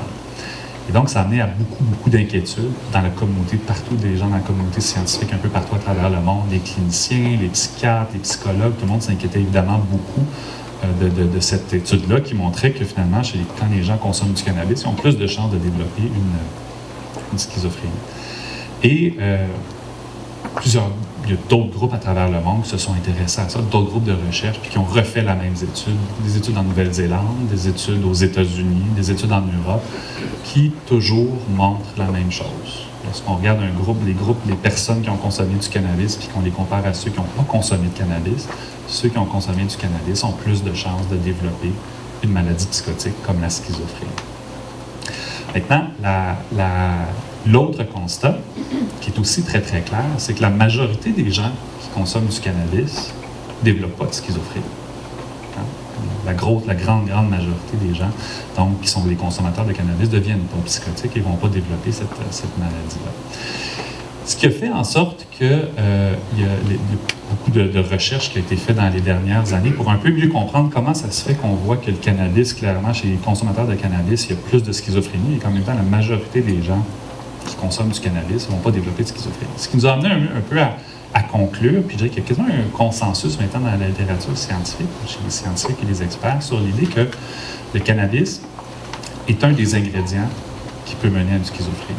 Quand on développe une schizophrénie, puis bon, faut savoir, la schizophrénie, c'est des maladies qui sont complexes, ou c'est pas une seule chose qui peut expliquer la schizophrénie. La schizophrénie, ça vient souvent d'un ensemble de facteurs, c'est comme des ingrédients d'une recette, puis il faut plusieurs ingrédients soient là en même temps pour que quelqu'un développe une schizophrénie. Il faut, en général, que vous ayez, par exemple, des facteurs héréditaires. Hein, il y a quelque chose dans vos gènes qui fait en sorte que vous êtes plus prédisposé à développer une maladie psychotique. Il y a souvent différents stresseurs dans votre vie qui vont faire en sorte que, par exemple, à l'adolescence, au début de l'âge adulte, vous allez voir éclore, vous allez voir développer une maladie psychotique. Et dans le fond, ce qu'on sait ou ce qu'on semble comprendre maintenant, c'est que le cannabis serait un de ces ingrédients-là, serait comme un des stresseurs qui fait en sorte que quelqu'un qui a un bagage pour développer une schizophrénie, s'il consomme du cannabis, va voir sa maladie psychotique ou sa schizophrénie se déclarer puis devenir symptomatique, commencer à présenter des problèmes de santé mentale comme ceux-là. Donc, ce qui nous amène à dire que le cannabis, c'est pas nécessairement cause pas la schizophrénie, parce que si quelqu'un qui n'a aucun facteur de risque qui prend du cannabis, probablement ne développera pas une schizophrénie, mais si quelqu'un a des facteurs de risque, quelqu'un a comme un bagage pour développer une maladie psychotique puis qui consomme du cannabis, le cannabis, c'est comme ce déclencheur-là, comme l'étincelle qui va venir faire en sorte que la maladie comme la schizophrénie va se déclencher. Ce qu'on commence à mieux comprendre, c'est d'abord aussi chez qui donc le cannabis peut causer de la psychose. Chez les gens, comme je disais, qui ont un bagage pour développer une maladie psychotique. Ce qu'on sait maintenant, puis ça c'est une magnifique étude, c'est pas juste parce qu'il y a des belles couleurs que je vous présente ça. C'est une étude qui a aussi regardé c'est quoi le risque, jusqu'à quel point le cannabis augmente votre risque de développer une maladie comme la schizophrénie selon l'intensité de votre consommation. Hein, dans plusieurs études qui ont été faites un peu partout à travers le monde. Puis essentiellement, ce que l'étude vous dit, c'est que plus vous êtes haut ici sur l'axe des Y, là, plus votre augmentation du risque de développer une maladie psychotique est élevée. Dans le fond, ce que ça vous dit, ce graphique-là, c'est que lorsque vous avez une consommation de cannabis qui n'est pas tellement intense, qui est par exemple une fois par année ou quelques fois par année, l'augmentation de votre risque de développer une maladie psychotique est à peu près nulle, comparé à quelqu'un qui ne consomme pas de cannabis. Si vous consommez du cannabis de plus en plus fréquemment, une fois par semaine, plus qu'une fois par semaine, pratiquement tous les jours, vous voyez votre risque de développer une schizophrénie se multiplier 4, 5, 6, 7 fois. Donc, quelqu'un qui a un gros bagage génétique ou héréditaire ou qui a comme plusieurs facteurs de risque pour développer une maladie psychotique, quelqu'un qui dans la famille, il y a beaucoup de personnes qui souffrent de problèmes de santé mentale, de schizophrénie, de maladie bipolaire, qui va consommer tôt, c'est un autre facteur qu'on connaît bien maintenant, et qui va consommer intensément, a plus de chances, on pourrait même dire beaucoup plus de chances de développer une maladie psychotique que quelqu'un, évidemment, qui ne consomme pas du cannabis. Je dirais que la psychose aussi nous a vraiment aidé à, je dirais, un peu faire du ménage dans notre tête sur comment comprendre l'effet du cannabis sur la santé. Puis oui, il y a 30, 40 ans, on s'est aperçu que le cannabis était associé à des problèmes, j'ai montré des diapos, à la toxicomanie, à des problèmes cognitifs, à la psychose. Mais là où on en est sur le plan scientifique, puis qui est, je pense, beaucoup plus riche, puis beaucoup plus intéressant, c'est d'arriver à comprendre chez qui, comment, dans quel contexte, quelqu'un qui consomme du cannabis va développer des problèmes de santé. Puis on commence à avoir des pistes, des idées qui peuvent être extrêmement utiles quand on va parler à nos jeunes, puis je vais vous en parler dans quelques minutes, des éléments qui sont extrêmement utiles quand vient le temps de parler aux jeunes sur la consommation de cannabis. Dans les facteurs qui font en sorte que quelqu'un qui consomme du cannabis a plus de chances d'avoir des problèmes de santé, j'en ai déjà mentionné quelques-uns, mais un qui est assez clair, c'est plus on commence à consommer jeune, plus on a de chances d'avoir des problèmes de santé associés au cannabis. Plus on consomme intensément et fréquemment, plus on a de chances d'avoir des problèmes associés au cannabis. Puis là, j'ai l'air d'un grand scientifique qui me dit ça, mais je n'ai pas besoin de toi pour me dire ça, c'est pas évident.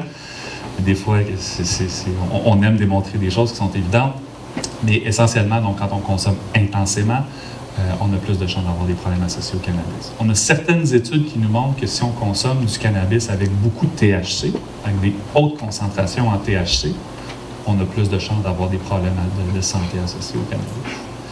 Si quelqu'un, certaines caractéristiques individuelles, si quelqu'un qui a des sortes de facteurs de vulnérabilité pour développer des problèmes de santé mentale, par exemple, quelqu'un qui a un lourd bagage dans sa famille de problèmes de santé mentale, sur la schizophrénie, la maladie bipolaire, par exemple, quelqu'un qui lui-même a des problèmes de santé mentale, a plus de chances, s'il consomme du cannabis, d'avoir des problèmes de santé conséquemment à cette consommation-là. Et évidemment, l'autre dont j'ai pu parler, mais l'environnement de consommation. Si vous consommez tout seul dans votre salon, en sécurité, avec des gens que vous aimez, en qui vous avez confiance et qui sont bienveillants, vous avez probablement moins de chances d'avoir des problèmes de santé ou des problèmes physiques associés à la consommation de cannabis que si vous consommez tout seul à 120 km/h sur l'autoroute alors que vous venez juste de consommer du cannabis. C'est un peu évident, mais l'environnement donc, où on consomme vient aussi faire changer le risque que présente cette consommation-là de cannabis. Donc, vous voyez un peu, on est comme un peu plus sophistiqué, on n'est plus dans le cannabis cause la psychose, le cannabis cause la toxicomanie, on est plus dans le cannabis, oui, dans certains contextes, chez certaines personnes, quand on l'utilise d'une certaine façon, peut amener des problèmes de santé, des problèmes de santé qui sont on ne parle pas de problèmes là, qui sont banals. La psychose, c'est pas un problème de santé banal, c'est un problème de santé important qui peut avoir toutes sortes d'impacts sur la vie de quelqu'un. Encore là, ce n'est pas la majorité des gens qui vont avoir ce problème de santé-là. Puis on commence à comprendre un peu plus, donc, chez qui, comment le cannabis peut avoir des effets qui sont néfastes sur la santé. Alors, cela étant dit, on fait quoi maintenant? Qu'est-ce qu'on dit aux gens?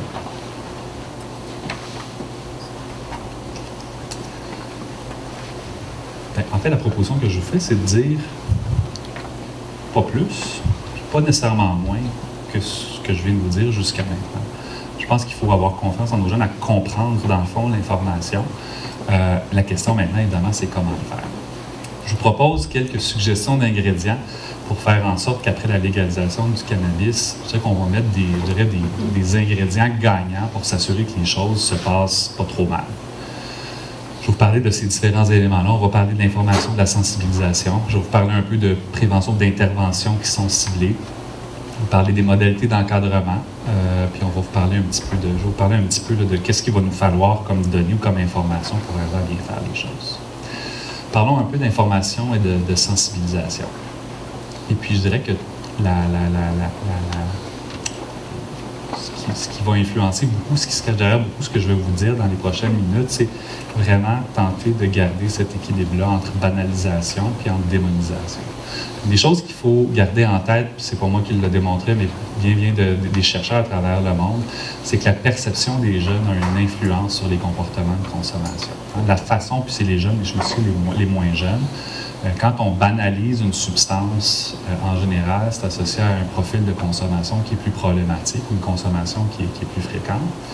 Et par ailleurs, quand on démonise une substance, bien souvent, la personne qui nous en parle, lorsqu'on est quelqu'un qui démonise une substance, on a tendance à perdre la crédibilité auprès de la personne à qui on est en train de parler de cette substance-là. Alors ça, c'est à garder en tête. Puis il faut prêter donc attention. Je pense que je n'ai pas besoin de vous convaincre si vous êtes ici ce soir, c'est probablement parce que vous êtes convaincu de ça. Il faut porter attention à ce qu'on va dire aux jeunes, puis à la perception des jeunes de la consommation de cannabis puis de cette substance-là. Une des choses que les collègues de CCLT ont aussi étudié et démontré au Canada, c'est qu'il y a certainement une tendance, du moins au Canada, à la banalisation. Et il y a surtout, je vais revenir là-dessus, parce que c'est un peu là-dessus que j'ai ouvert la présentation, mais il y a vraiment une tendance à méconnaître la loi chez les jeunes. Les jeunes ne comprennent pas pourquoi on a passé cette loi-là. Puis ils ne la comprennent pas pour. Ben, je pense que ce n'est pas nécessairement de leur faute, c'est peut-être aussi parce qu'on ne l'a pas assez expliqué, qu'on n'a pas pris assez de temps pour expliquer cette loi-là. Et encore là, je le répète, le gouvernement n'a pas légalisé la substance parce que c'est une substance banale, qu'il n'y a pas de problème de santé associé à ça. On l'a légalisé pour d'autres raisons, mais nécessairement parce qu'on pensait que c'était un meilleur modèle sur le plan de la santé publique. Et puis avant de vous parler du quoi, de suggestions, je dirais, de peut-être des messages, des informations qu'on peut vouloir posséder nous-mêmes pour pouvoir en parler de façon efficace avec les jeunes, il y a aussi le comment. Puis encore là, je pense que je suis convaincu ici, vous êtes les meilleures personnes vous connaissez les jeunes avec qui vous interagissez pour leur en parler, puis choisir les bons mots. Mais je pense qu'il faut porter attention à comment on le fait. D'abord, puis encore là, je suis convaincu que si vous êtes ici, c'est parce que vous allez l'être, mais il faut être disponible pour en parler. J'aurais tendance à penser qu'en général, la communication est plus efficace quand on n'est pas dans un état aigu de crise. Des fois, la crise emmène une discussion, puis c'est tant mieux. S'il y a quelque chose qui se passe et que ça nous amène à réfléchir, bien, je pense que ça peut être une bonne affaire. Mais si on arrive à parler de cannabis à tête reposée, quand on n'a pas nécessairement des gros problèmes à régler, puis il n'y a pas une urgence de problème à régler maintenant, je pense que ça a plus de chances de donner une discussion qui va être productive, puis qui ne va pas être trop émotive, parce que ce sujet-là, comme bien d'autres sujets derrière, mais ce sujet-là peut induire beaucoup d'émotions puis beaucoup d'inquiétudes que je comprends tout à fait chez les parents. Je pense qu'il faut s'informer, puis ça, c'est tant mieux, vous êtes ici ce soir, mais il faut continuer à le faire, il faut s'informer avant d'en parler. Je pense qu'il faut pas, même si on veut pouvoir discuter puis montrer des choses aux jeunes, je pense que ce qu'il faut se rappeler, vous regardez les statistiques, mais les jeunes consomment pas mal plus que probablement les parents ou les enseignants ici dans la salle. Hein? Donc les jeunes, soit ont consommé eux-mêmes, ou ont vu des amis consommer, ou dans la cour d'école, ça consomme ou ça parle de consommation. Et donc, il faut s'assurer nous-mêmes d'être bien informés pour ne pas perdre notre crédibilité quand il vient le temps de parler de cette substance-là. Et puis aussi, comme je le disais depuis tantôt, puis je pense que vous l'avez bien senti, l'idée c'est d'arriver à avoir une information qui est nuancée, qui est équilibrée. On arrive vraiment à avoir cet équilibre-là, qui n'est pas toujours facile, entre pas banaliser la substance, parce qu'elle n'est pas banale, on a vu, il y a des problèmes de santé qui sont associés à ça, mais sans la démoniser non plus, parce qu'il faut garder en tête que la majorité des gens qui consomment du cannabis n'ont pas nécessairement des problèmes de santé associés à cette substance-là. Dans les informations, les éléments d'information qui sont, à mon avis, importants, on va les passer, mais d'abord, et avant tout que ce soit premier, j'en parle en premier, il faut expliquer pourquoi les gouvernements ont fait la légalisation. On peut être pour, on peut être contre, mais il faut défaire cette idée-là qu'on a décidé de légaliser cette substance-là, que les gouvernements ont décidé de légaliser cette substance-là pour faire en sorte que les gens peuvent consommer, puis que c'est parce que c'est une substance qui est banale, puis qu'il n'y a pas de risque associé à ça. Et la preuve de ça, puis je vous donne des outils, la preuve de ça, c'est que dans les textes de loi, peu importe qu'on soit d'accord ou pas avec l'approche, mais il y a clairement des objectifs établis qui sont celles-ci. D'abord, vous voyez, là, la loi vise à restreindre l'accès des jeunes au cannabis, à protéger les jeunes contre la promotion du cannabis, à décourager et réduire les activités criminelles en donnant de lourdes sanctions pénales aux personnes qui enfreignent la loi, particulièrement celles qui vont vendre du cannabis aux jeunes, et aussi à protéger la santé publique pour mettre des produits, je dirais, des exigences très rigoureuses pour s'assurer que les produits qui sont sur le marché sont sécuritaires. Il y a un peu d'autres exemples d'autres motifs derrière la loi, mais nulle part là-dedans, il est inscrit que le cannabis est un produit qui est banal, puis que c'est un produit qui est dénué d'effets sur la santé. Le cannabis est associé à certains effets sur la santé. On a légalisé parce qu'on pensait que c'était un meilleur modèle d'encadrement. Alors là, vous pouvez être d'accord, puis je pourrais moins être d'accord ou pas d'accord avec ce projet de loi-là. L'important qu'il faut se rappeler qu'il faut arriver à communiquer aux jeunes, c'est qu'on ne le fait pas parce que c'est banal, on le fait parce que on pense que c'est le gouvernement pense que c'est une meilleure façon de protéger la santé des Canadiens. Autre information qui, à mon avis, font partie un peu de la trousse des choses qui peuvent être discutées avec des jeunes. Mais d'abord, des notions de base sur les cannabinoïdes. Puis je vous en parle parce que un des avantages au changement du statut légal du cannabis avec la légalisation, mais un des avantages certainement, c'est de faire en sorte que les gens qui vont acheter du cannabis vont à tout le moins savoir ce qu'ils sont en train de consommer. Ils vont savoir, c'est dans la loi d'ailleurs, ça va être dans la loi, va être inscrit le pourcentage de THC, le pourcentage de d'autres cannabinoïdes. Donc, la personne qui consomme du cannabis va pouvoir savoir ce qu'il consomme. Et donc, il faut être capable, puis je vais vous en parler dans une minute, là, de parler un peu de ce qu'on retrouve dans cette plante-là. Puis particulièrement, c'est pour être un cours un cours très, très complexe sur le plan scientifique, mais simplement être capable de parler que dans le cannabis, on trouve du THC, puis que plus le THC est en grosse concentration, plus il y a de chances d'avoir des effets négatifs sur la santé. C'est une substance qui peut avoir des effets positifs ou agréable, mais qui peut aussi être nocive. Puis là, encore là, je vous inviterai à... C'est le délicat équilibre entre pas banaliser et pas démoniser. Et c'est certain que si vous parlez avec un jeune, je fais la même chose avec mes patients, puis si on parle que des effets négatifs d'une substance, puis que cette personne-là en face de vous a parfois des effets positifs, bien, soit elle risque de penser que vous êtes biaisé, soit elle risque de penser que vous ne savez pas trop de quoi vous parlez. Donc, il faut être capable de parler du fait que oui, le cannabis parfois peut avoir des effets agréables, parce que c'est quand même le cas chez une bonne partie des gens, mais que ça peut aussi, cela étant dit, avoir des effets nocifs sur la santé, comme on a parlé aujourd'hui. Il faut être capable de parler des principaux risques avec nuance, encore de loin de dire que tout le monde qui consomme du cannabis va avoir des problèmes de santé, mais oui, il peut y avoir des problèmes de santé mentale associés au cannabis. Oui, ça peut avoir un effet négatif sur notre mémoire, notre attention. Oui, puis j'en ai moins parlé aujourd'hui, mais oui, ça peut avoir un effet néfaste sur notre capacité à conduire. Ça peut altérer nos fonctions qui font en sorte qu'on est capable de conduire de façon prudente. Puis oui, c'est associé à plus d'accidents de voiture.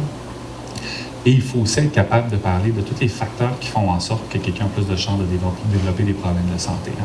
Par exemple, sur l'âge, le profil de consommation. Donc, plus on consomme jeune, plus on a de problèmes, plus on a de chances d'avoir des problèmes. Puis plus on consomme souvent, plus on ne consomme pas de façon occasionnelle, mais qu'on consomme de façon régulière, plus on a de chances d'avoir des problèmes de santé. Quelques messages.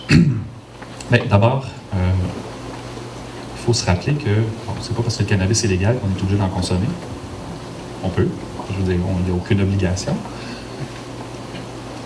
Il Et donc, ça, je pense que c'est important de le dire parce qu'il peut avoir je pense qu'il peut y avoir aussi dans la déstigmatisation, il peut des fois y avoir, ça peut mener vers la normalisation de certains comportements. Il faut être capable de dire aux jeunes que c'est correct de ne pas consommer. Il n'y a pas d'obligation de le faire. Puis qu'en fait, la meilleure façon de ne pas avoir d'effet négatif du cannabis, bien évidemment, c'est de ne pas en consommer. Cela étant dit, si quelqu'un veut en consommer, il vaut mieux attendre le plus longtemps possible. Plus jeune on commence à consommer du cannabis, plus on a de chances d'avoir des effets qui sont néfastes sur le plan de la santé.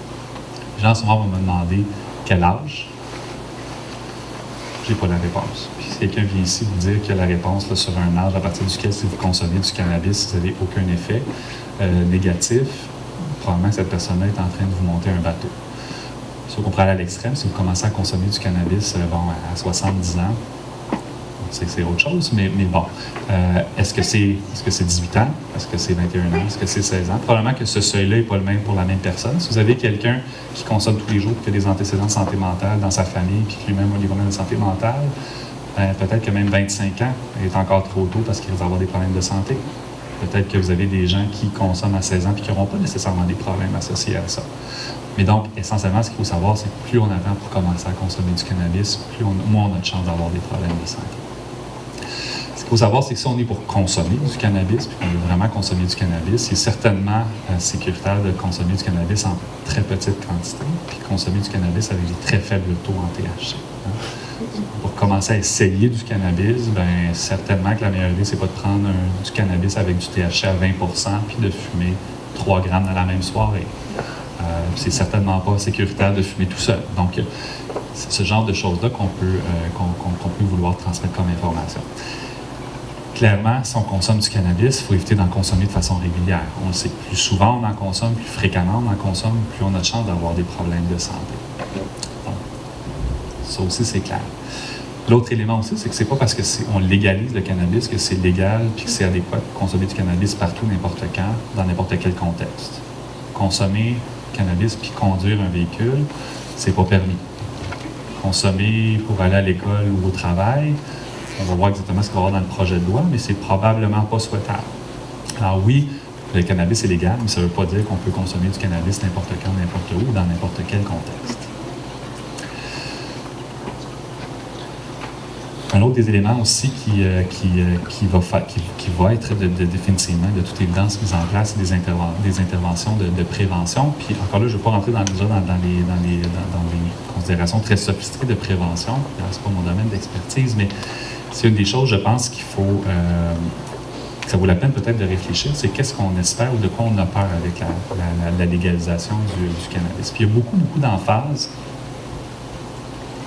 mis sur est-ce que le cannabis va augmenter est-ce que la légalisation va augmenter la consommation de cannabis, puis il y a cette phobie qu'il pourrait y avoir une augmentation de la consommation de cannabis de quelques pourcentages, puis bon, etc. Et la proposition que je fais, puis à mon avis, puis je pense que c'est l'avis quand même de d'autres personnes qui se sont penchées sur le sujet, c'est que je pense qu'il faut peut-être avoir des objectifs qui sont réalistes.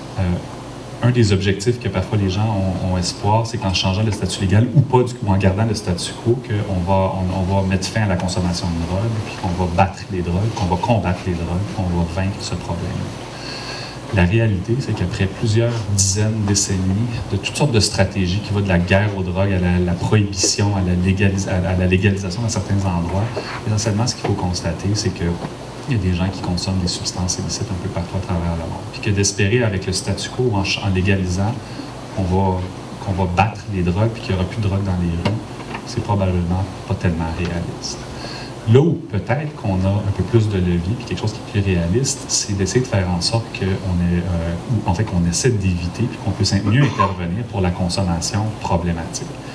Peut-être faire en sorte qu'on soit mieux capable de parler de cette substance-là, transmettre de l'information qui est appropriée, puis aussi faire en sorte qu'il y ait un dialogue qui est un peu plus ouvert, un dialogue qui est ouvert avec les parents, avec les professeurs, avec les médecins dans leur bureau, avec les psychologues dans leur bureau, qu'on parle un peu mieux puis un peu plus de cannabis, puis quelqu'un qui aurait des problèmes associés au cannabis est plus confortable d'en parler, puis que comme société, je dirais, on est peut-être un peu plus mature par rapport aux substances, que plutôt que de se fermer les yeux sur un problème, qu'on est capable d'avoir un point de vue qui est plus équilibré sur la chose, qu'on est capable de parler de ce problème. Et puis s'il y a des éléments, je dirais, ou peut-être je dirais des objectifs, qu'on peut tenter de cibler, bien, c'est d'abord la consommation précoce, par exemple, chez les jeunes, où là, je pense qu'il y a un effort qui est mis, puis qui va continuer à être mis de ce côté-là. Tenter de faire en sorte que les gens qui ont vraiment des vulnérabilités sur le plan psychologique, ou sur des problèmes de santé mentale ou toxicomanie, que vraiment, on va tenter de mieux intervenir auprès de ces personnes-là pour tenter de les encourager à ne pas consommer ou à tenter d'intervenir si c'est le cas. Tenter d'éviter la consommation régulière, hein, donc une consommation qui est responsable, qui est occasionnelle et non tous les jours. Puis aussi tenter d'éviter la consommation de produits qui sont pas mal plus dangereux, par exemple du cannabis qui a des très hauts taux en THC. L'autre élément, puis on est en plein cœur, je dirais, du sujet, c'est toute la question de comment on va procéder à la légalisation. Puis vous le voyez comment dans les journaux, il y a beaucoup de décisions importantes qui sont en train d'être prises. Il y a toutes sortes de gens qui prennent position sur ce sujet-là, sur, dans le fond, comment on doit vendre. Est-ce qu'on doit le vendre dans un monopole d'État comme on va faire au Québec avec le petit frère de la SAQ, donc la Société cannabis, du québécoise du cannabis? Est-ce quels produits on devrait mettre sur les tablettes? Comment on va le vendre, en fait, quel message on va passer quand on va le vendre. Puis là encore, j'aurais tendance à vous... D'abord, je pense que c'est extrêmement sain qu'on se pose ces questions-là comme société. Je pense que c'est extrêmement sain aussi que tout le monde vous pose, qu'on essaie de se faire une idée là-dessus. Et là, j'aurais encore tendance à penser que la ligne est mince et qu'il faut être prudent et faire attention aux solutions faciles. La solution facile, ce serait de dire qu'on va complètement restreindre le cannabis. Hein? On va vendre des produits de cannabis avec des très, très, très faibles taux de THC. On va le vendre dans 1 ou 2 magasins. On va le vendre aux gens de 25 ou 30 ans et plus. Puis les gens n'auront pas le droit de fumer à l'intérieur chez eux. Ils n'auront pas le droit de fumer dans la rue partout. Ils n'auront pas le droit de fumer dans les parcs. Ils n'auront pas le droit de fumer nulle part. Évidemment que cette position-là peut être rassurante au premier regard, mais évidemment qu'il faut être conscient des conséquences de position de modèle qui est très, très restrictif comme ça. Qu'est-ce que vous pensez des 40 % des jeunes de 18-24 ans qui consomment du cannabis si on met en place des modalités d'encadrement qui sont si restrictives? Ces jeunes-là vont continuer à fumer du cannabis exactement comme ils le font maintenant, en s'approvisionnant sur le marché illicite, etc. L'autre extrême de ça, c'est de dire qu'on va faire un marché, on va faire un peu comme au Colorado, on va ouvrir le marché, on va mettre toutes sortes de produits sur le marché, il va y avoir des muffins, des pâtisseries, des bonbons et du cannabis, on va vendre du cannabis à 10, 15, 20, 25, 35 % qui dit plus, on va confier au privé le mandat de faire de la promotion du cannabis, puis on va se retrouver avec le Far West, où finalement on va vendre du cannabis avec le but de faire des profits, pas nécessairement en se préoccupant de la santé, puis pas en se préoccupant nécessairement d'avoir une attitude, je dirais, qui est basée sur la santé publique, qui est pas, plutôt que de basée sur une attitude pécuniaire. Et encore là, je pense que l'idée, c'est d'avoir un point de vue équilibré, et c'est de toujours garder en tête ce qu'on essaie d'accomplir là, qui est de faire en sorte qu'on va minimiser les risques d'avoir des problèmes associés au cannabis. C'est pas à moi de vous dire comment on devrait le faire, d'ailleurs, c'est pas à moi de décider, ni à vous d'ailleurs, mais de décider comment ça va être mis en place. Mais ce qu'on peut espérer, c'est qu'il va y avoir vraiment un point de vue équilibré entre l'objectif de la légalisation, qui est de donner accès à des produits qui sont plus sécuritaires, tout en mettant en place, je dirais, des modalités d'encadrement où on réfléchit à la santé des gens et non pas à des modèles où on essaie juste de vendre toujours plus de cannabis, un peu n'importe quoi. Je ne peux pas m'empêcher, parce que maintenant, la moitié de ma vie, ce que je fais, c'est de la recherche, de vous dire que, l'avez-vous aujourd'hui, il y a des choses qu'on sait par rapport au cannabis, mais il y a beaucoup de choses qu'on ne sait pas. Moi, il y a bien des choses que je ne comprends pas par rapport au cannabis. Il y a bien des choses dont je ne suis pas certain. S'il y a une chose dont je suis certain, c'est que le modèle d'encadrement, les décisions qu'on est en train de prendre par rapport au cannabis, par rapport à la légalisation du cannabis, ces décisions-là ne seront pas parfaites.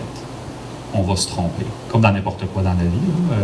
Levez la main ceux-ci qui ont juste pris des bonnes décisions dans la vie, puis qui l'ont eu le bon modèle la première fois. Pas beaucoup. Ça arrive rarement. Puis quand on a un sujet qui est aussi complexe que ça, les chances qu'on prenne toutes les bonnes décisions sont plutôt rares. Et la seule façon, à mon avis, d'arriver à faire en sorte que si on fait des erreurs, qu'on arrive à les corriger, bien, c'est deux choses. C'est d'abord, il faut avoir les moyens, il faut avoir les données pour savoir qu'on est en train de faire une erreur, ce qui veut dire que il faut qu'on ait des très, très bonnes données statistiques sur combien de gens, combien de Canadiens, combien de Québécois consomment, comment ils consomment, qu'est-ce qu'ils consomment, qu'est-ce qu'ils achètent, où ils l'achètent. Il faut avoir toutes ces données-là.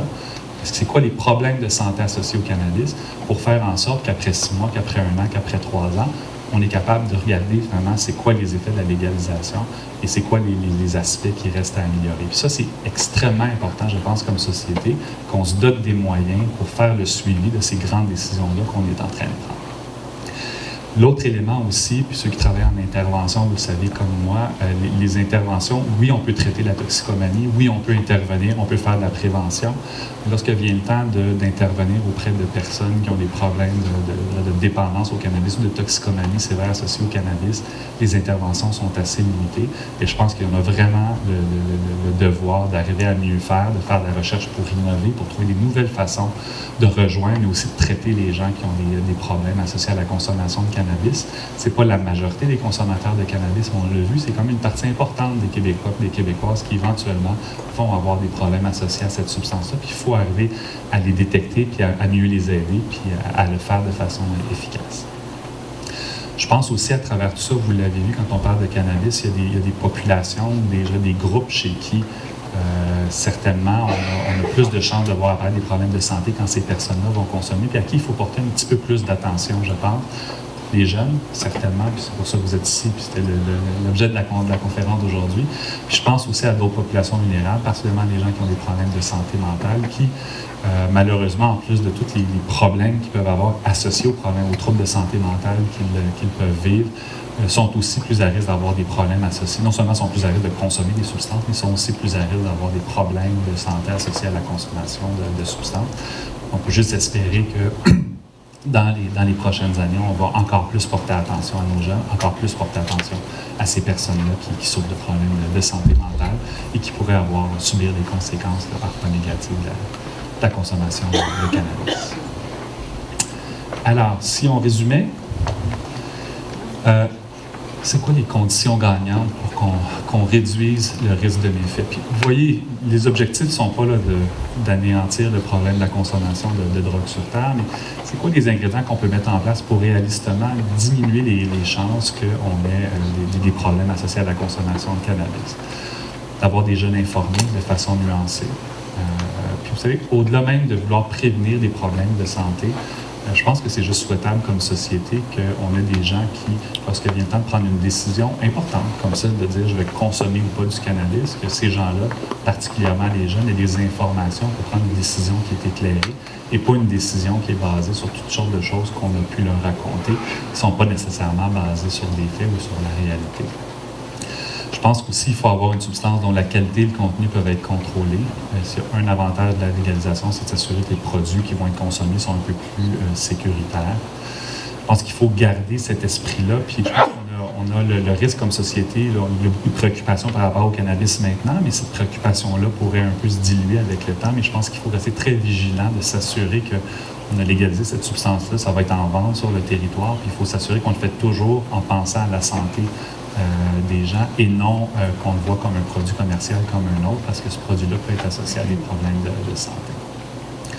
L'autre élément, puis je pense qu'il y a quand même des annonces positives, donc je pense que c'est jusqu'à un certain point réjouissant. Il va y avoir des investissements de ce côté-là, mais il faut s'assurer d'avoir des ressources suffisantes. On ne met pas en place des changements comme ça importants dans notre société sans s'assurer qu'on ait les ressources nécessaires, des ressources pour avoir des données importantes pour pouvoir ajuster le tir, des ressources pour s'assurer qu'on peut faire encore plus de prévention, des ressources pour s'assurer qu'on peut traiter les gens qui ont des problèmes de santé associés au cannabis de façon rapide et efficace.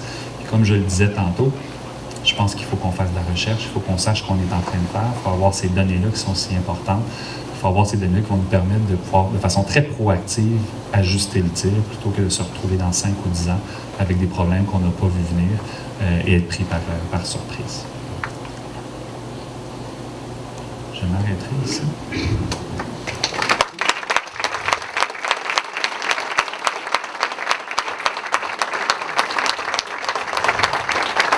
D'abord, merci pour cette présentation fort intéressante.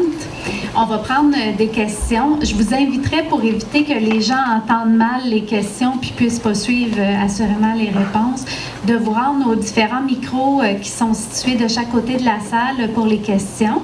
Et aussi, puis il y a peut-être Sacha là, qui pourra se promener là, pour vous apporter le micro en cas de besoin. Si jamais aussi vous avez des différentes questions sur Action Toxicomanie ou l'association Le Port, on vous invite à aller voir les personnes qui sont au kiosque pour aller chercher de l'information, pour avoir des réponses à vos questions, ou si jamais vous avez besoin d'être orienté dans un service, un suivi, ou si vous connaissez quelqu'un qui a besoin d'aide, bien, on va pouvoir vous renseigner à cet effet-là. Alors, merci beaucoup pour votre présence. J'espère que la conférence a répondu à vos besoins. Bonjour, alors j'ai une question. Je veux savoir, quand on parle de les gens qui vont devenir dépendants, dans le fond, de la substance, on parle de combien de quantité que ça devient problématique et la fréquence. En fait, parce que le problème qu'on vit, c'est que l'autocritique face à ce que les gens qui deviennent dépendants, elle est difficile. Donc, est-ce qu'on a des indices qui peuvent nous aider à dire, une fréquence qui devient problématique ou une quantité? La question est très bonne, puis je pense qu'on a fait la comparaison pour ce qui est de l'alcool, où avec les années, on a réussi à développer, je dirais, des espèces de guides, puis Éduc-Alcool, d'ailleurs, il y a un site web là, qui est bien fait, puis qui nous dit à partir de tel nombre de consommations par semaine, c'est peut-être un signe qu'il y a un problème. Je dirais que pour ce qui est de la consommation de cannabis, c'est beaucoup moins clair à ce stade-ci. On n'a pas encore de données pour vraiment avoir des recommandations aussi claires qu'on a dans le cadre de l'alcool.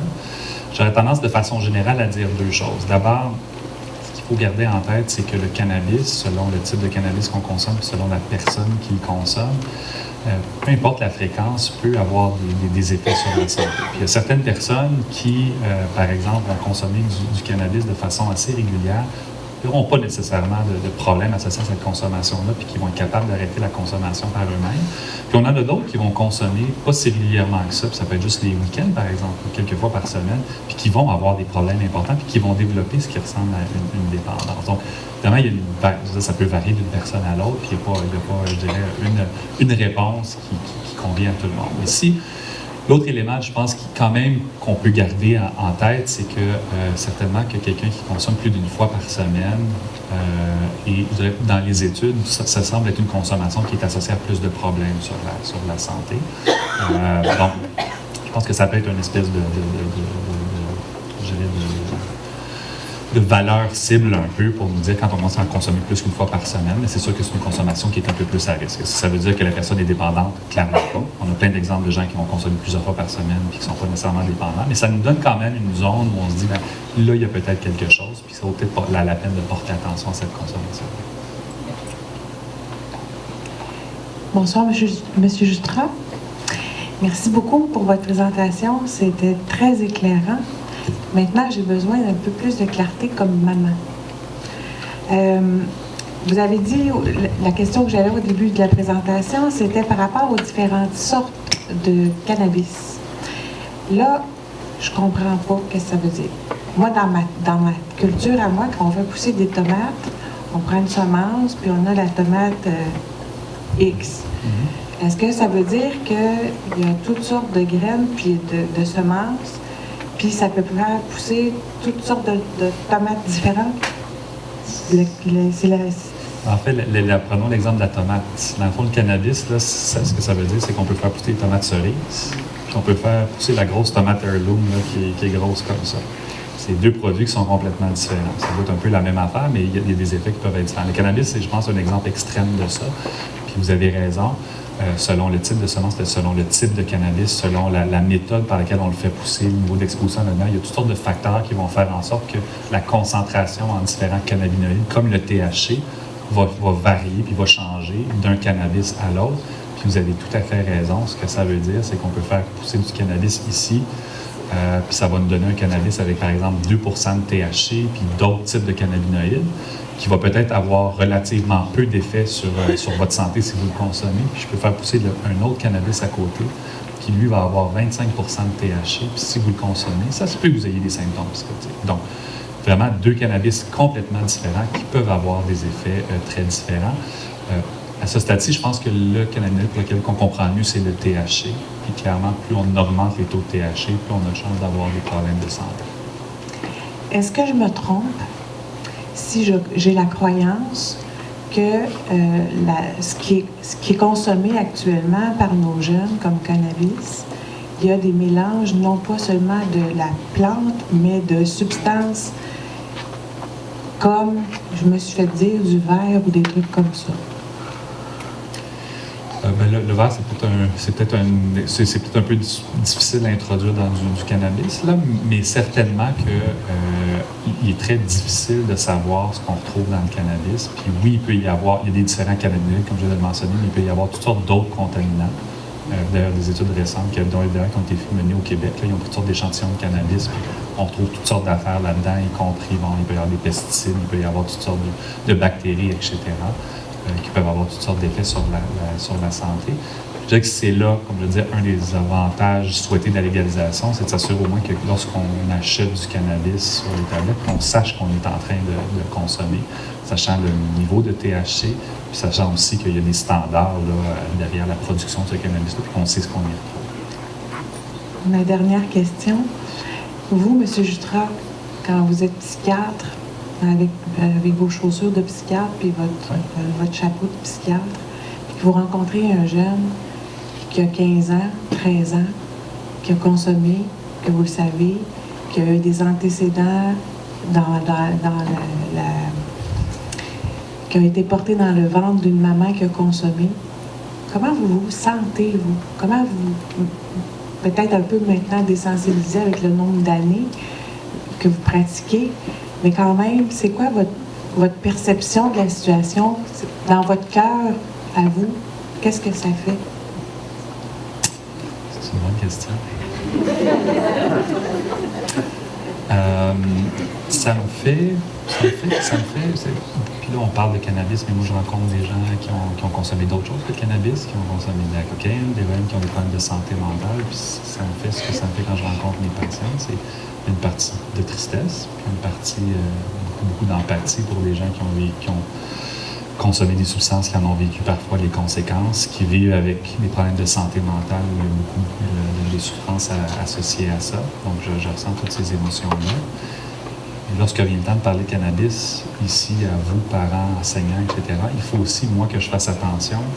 Des gens que je vois dans mon bureau comme psychiatre, au CHUV, dans le centre-ville de Montréal, à côté de... Bon, il y a beaucoup de conseils, il y a toutes sortes de problèmes. C'est un concentré, puis surtout ceux qui se retrouvent dans le bureau d'un psychiatre, je dirais, c'est des gens qui sont particulièrement malades.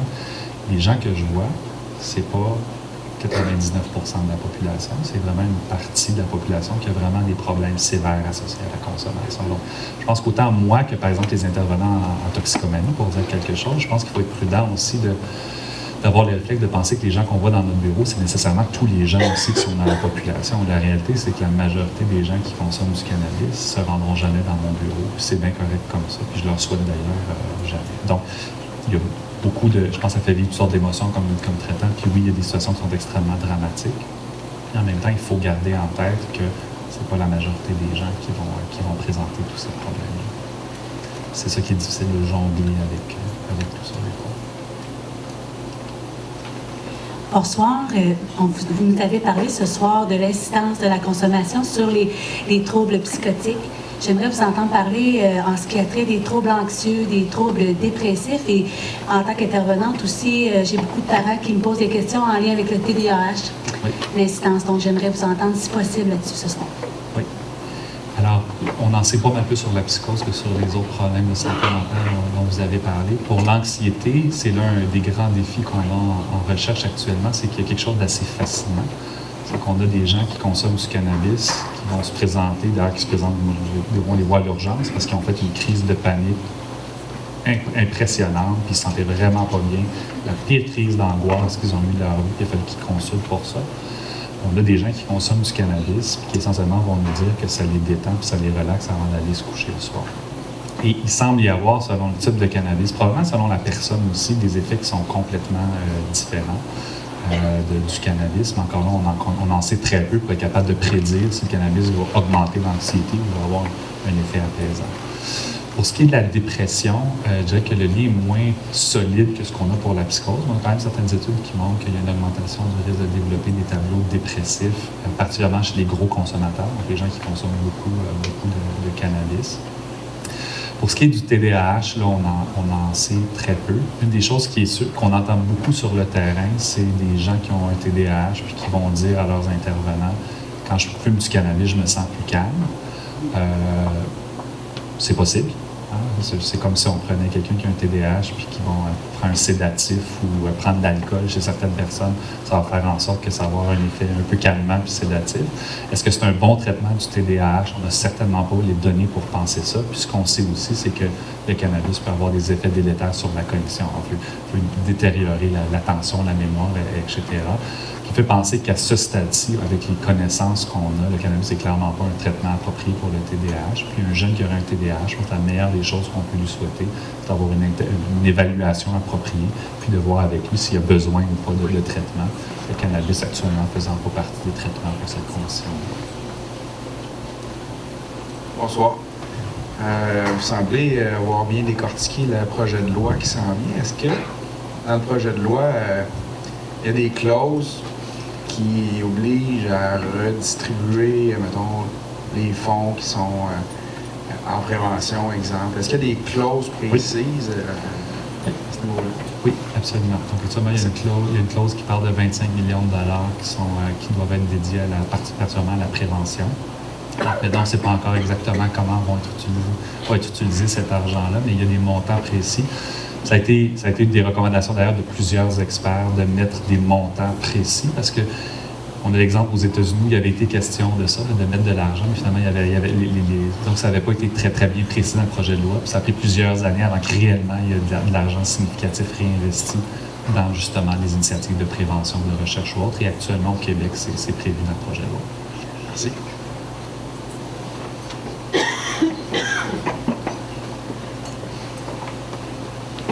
Bonjour. Vous avez bien expliqué comment la loi va faciliter la distribution de produits plus sécuritaires, entre guillemets, pour les jeunes de 18 ans et plus, mais dans vos statistiques, il y a quand même 30 en bas de 18 ans qui consomment. Je n'ai pas la pensée magique qu'ils vont arrêter. Donc, nécessairement, ils vont devoir se le procurer sur le marché illicite. Est-ce que vous avez entendu parler ou avez des réflexions sur comment ça va pouvoir se contrôler? On souhaite tous, en tant que parents, que nos jeunes qui consomment sachent qu'est-ce qu'ils prennent, qu'ils soient capables, eux aussi, d'avoir une substance qui est contrôlée. La question est excellente.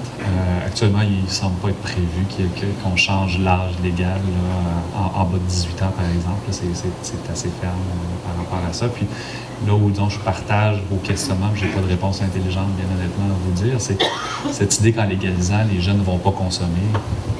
J'ai de la misère à y croire. Je veux dire, il n'y a pas beaucoup de raisons pour que demain matin, les jeunes vont cesser de consommer du cannabis. Là où on peut peut-être espérer, mais encore, j'ai pas de boule de cristal, ma prédiction est aussi bonne que la vôtre, c'est que peut-être que, puis on le voit là, avec la légalisation, on parle beaucoup plus de cannabis, il y a davantage d'informations qui circulent. Il semble y avoir un dialogue qui est peut-être facile. Vous êtes ici ce soir, je pense qu'on est là, mais il y a peut-être une ouverture pour un dialogue plus constructif par rapport à cette substance-là avec les jeunes. Est-ce qu'il y a de l'argent qui va être, de l'argent, on espère nouveau, qui va être investi en prévention? Est-ce qu'on peut espérer que tout ça va faire en sorte qu'il va peut-être y avoir un peu d'avancée au niveau de la consommation chez les jeunes? Peut-être. Est-ce que ça va être miraculeux? J'aurais tendance à penser que non. Et la grande question aussi, c'est qu'est-ce qui va arriver avec le marché illicite? Est-ce que les jeunes qui continuent à consommer vont essentiellement avoir, où ils vont s'approvisionner? Est-ce qu'ils vont s'approvisionner de cannabis qui vient du marché illicite? Est-ce qu'on va avoir du cannabis qui est peut-être un peu plus sécuritaire? Est-ce que ça va être du cannabis qui vient encore du marché illicite avec tous les problèmes qui suivent? On n'a pas d'idée. Mais une des choses qui est certaine, c'est que je ne pense pas que miraculeusement les jeunes en bas de 18 ans vont se mettre à cesser de consommer. Une des choses qu'on peut espérer, c'est qu'avec le projet de loi, ces jeunes-là ne vont pas d'autant plus avoir des gros problèmes sur le plan légal ou etc. là, à cause de la consommation.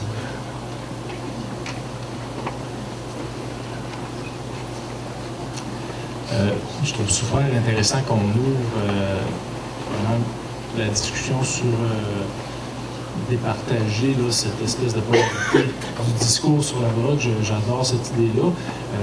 J'aime aussi l'effet que ça a sur la réduction des méfaits un peu. Mais là, comme société, quel levier on peut avoir pour diminuer l'impact sur la santé mentale de nos populations? Ça va jusqu'à 50% de la population qui est exposée à cette drogue-là. C'est quoi les avenues, selon vous, pour maximiser vraiment la sécurité par rapport à cette drogue-là que lui-même on cherche à traiter, on va tout en consommer. Pensez-vous qu'il peut y avoir des modalités ou juste de jouer sur la pente? Le THC, bon, ça va être très étudié, c'est corrélé avec l'apparition de ces psychoses-là. C'est quoi les avenues de la science et de la société par rapport à ça? Bien, en fait, ça, je pense qu'on peut souhaiter, personnellement, sur le plan de la santé mentale, on peut tenter de mettre en place des mesures pour encourager la consommation de produits, possiblement avec des moins forts taux en THC. Je pense que là, il faut être prudent. Puis là, encore là, c'est toujours une question d'équilibre, parce que si on restreint trop les taux de THC, ce qui risque d'arriver, c'est évidemment que les gens vont continuer à s'approvisionner sur le marché illicite. Mais encore là, il y a toutes sortes d'autres moyens, par exemple avec la taxation, d'autres stratégies pour faire en sorte que les gens vont être encouragés à consommer du cannabis avec des plus faibles taux en THC. Particulièrement pour ce qui est de la santé mentale, là c'est un commentaire éditorial ici, mais vous savez, les gens consomment beaucoup de cannabis. On a des problèmes de santé mentale, vous savez comme moi, il y a plein de gens qui ont des problèmes de santé mentale, qui consomment activement des substances, puis pour qui on a encore beaucoup de mal à offrir des services appropriés pour leurs deux conditions.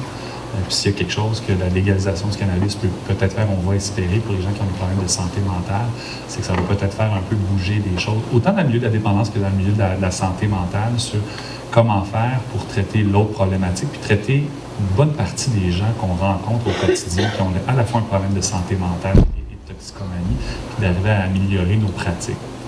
Donc, au-delà même du projet de loi lui-même, je pense que ça peut faire bouger des choses dans comment on traite ces gens-là qui ont des problèmes en pratique, qui ont déjà des problèmes, puis ça fait longtemps qu'il y en a, mais pour lesquels on offre peu de choses. Je pense que ça pourrait certainement être quelque chose qui est souhaitable. Merci beaucoup. Bonsoir. Merci pour votre intervention. Moi, je veux savoir au niveau du THC. Moi, en tant que grand-mère, quand j'ai entendu parler des jujubes qui avaient été injectés, de quelle façon qu'ils font ça? Moi, en tout cas, ça m'inquiète parce que je trouve que c'est quand même, je trouve que c'est réparti un peu dans différentes choses, puis notre degré de vigilance là-dedans, elle devient un peu déstabilisant. Oui. Alors, c'est une des grandes questions de santé publique actuellement, parce que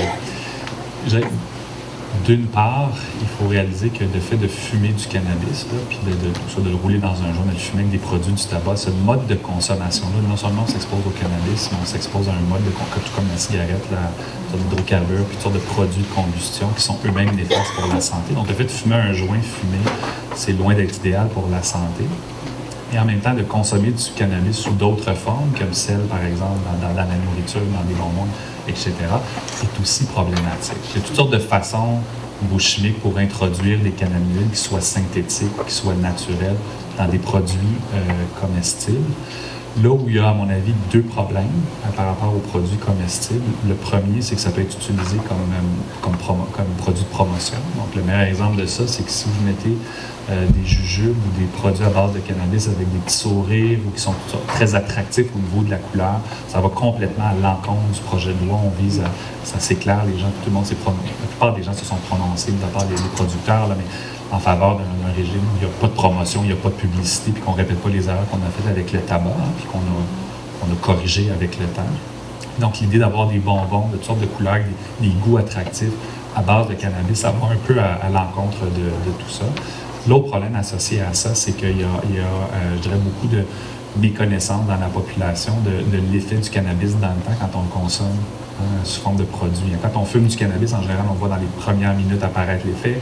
Au bout de 2 heures, 4 heures, on voit les effets disparaître. Quand on consomme du cannabis dans des produits comestibles, que ce soit les pâtisseries ou les bonbons, c'est beaucoup plus difficile de prédire à quel moment exact le cannabis va commencer à faire effet, puis quelle dose on est en train d'ingérer. Donc, il y a toutes sortes de problèmes associés à ça, puis qui effectivement sont préoccupants.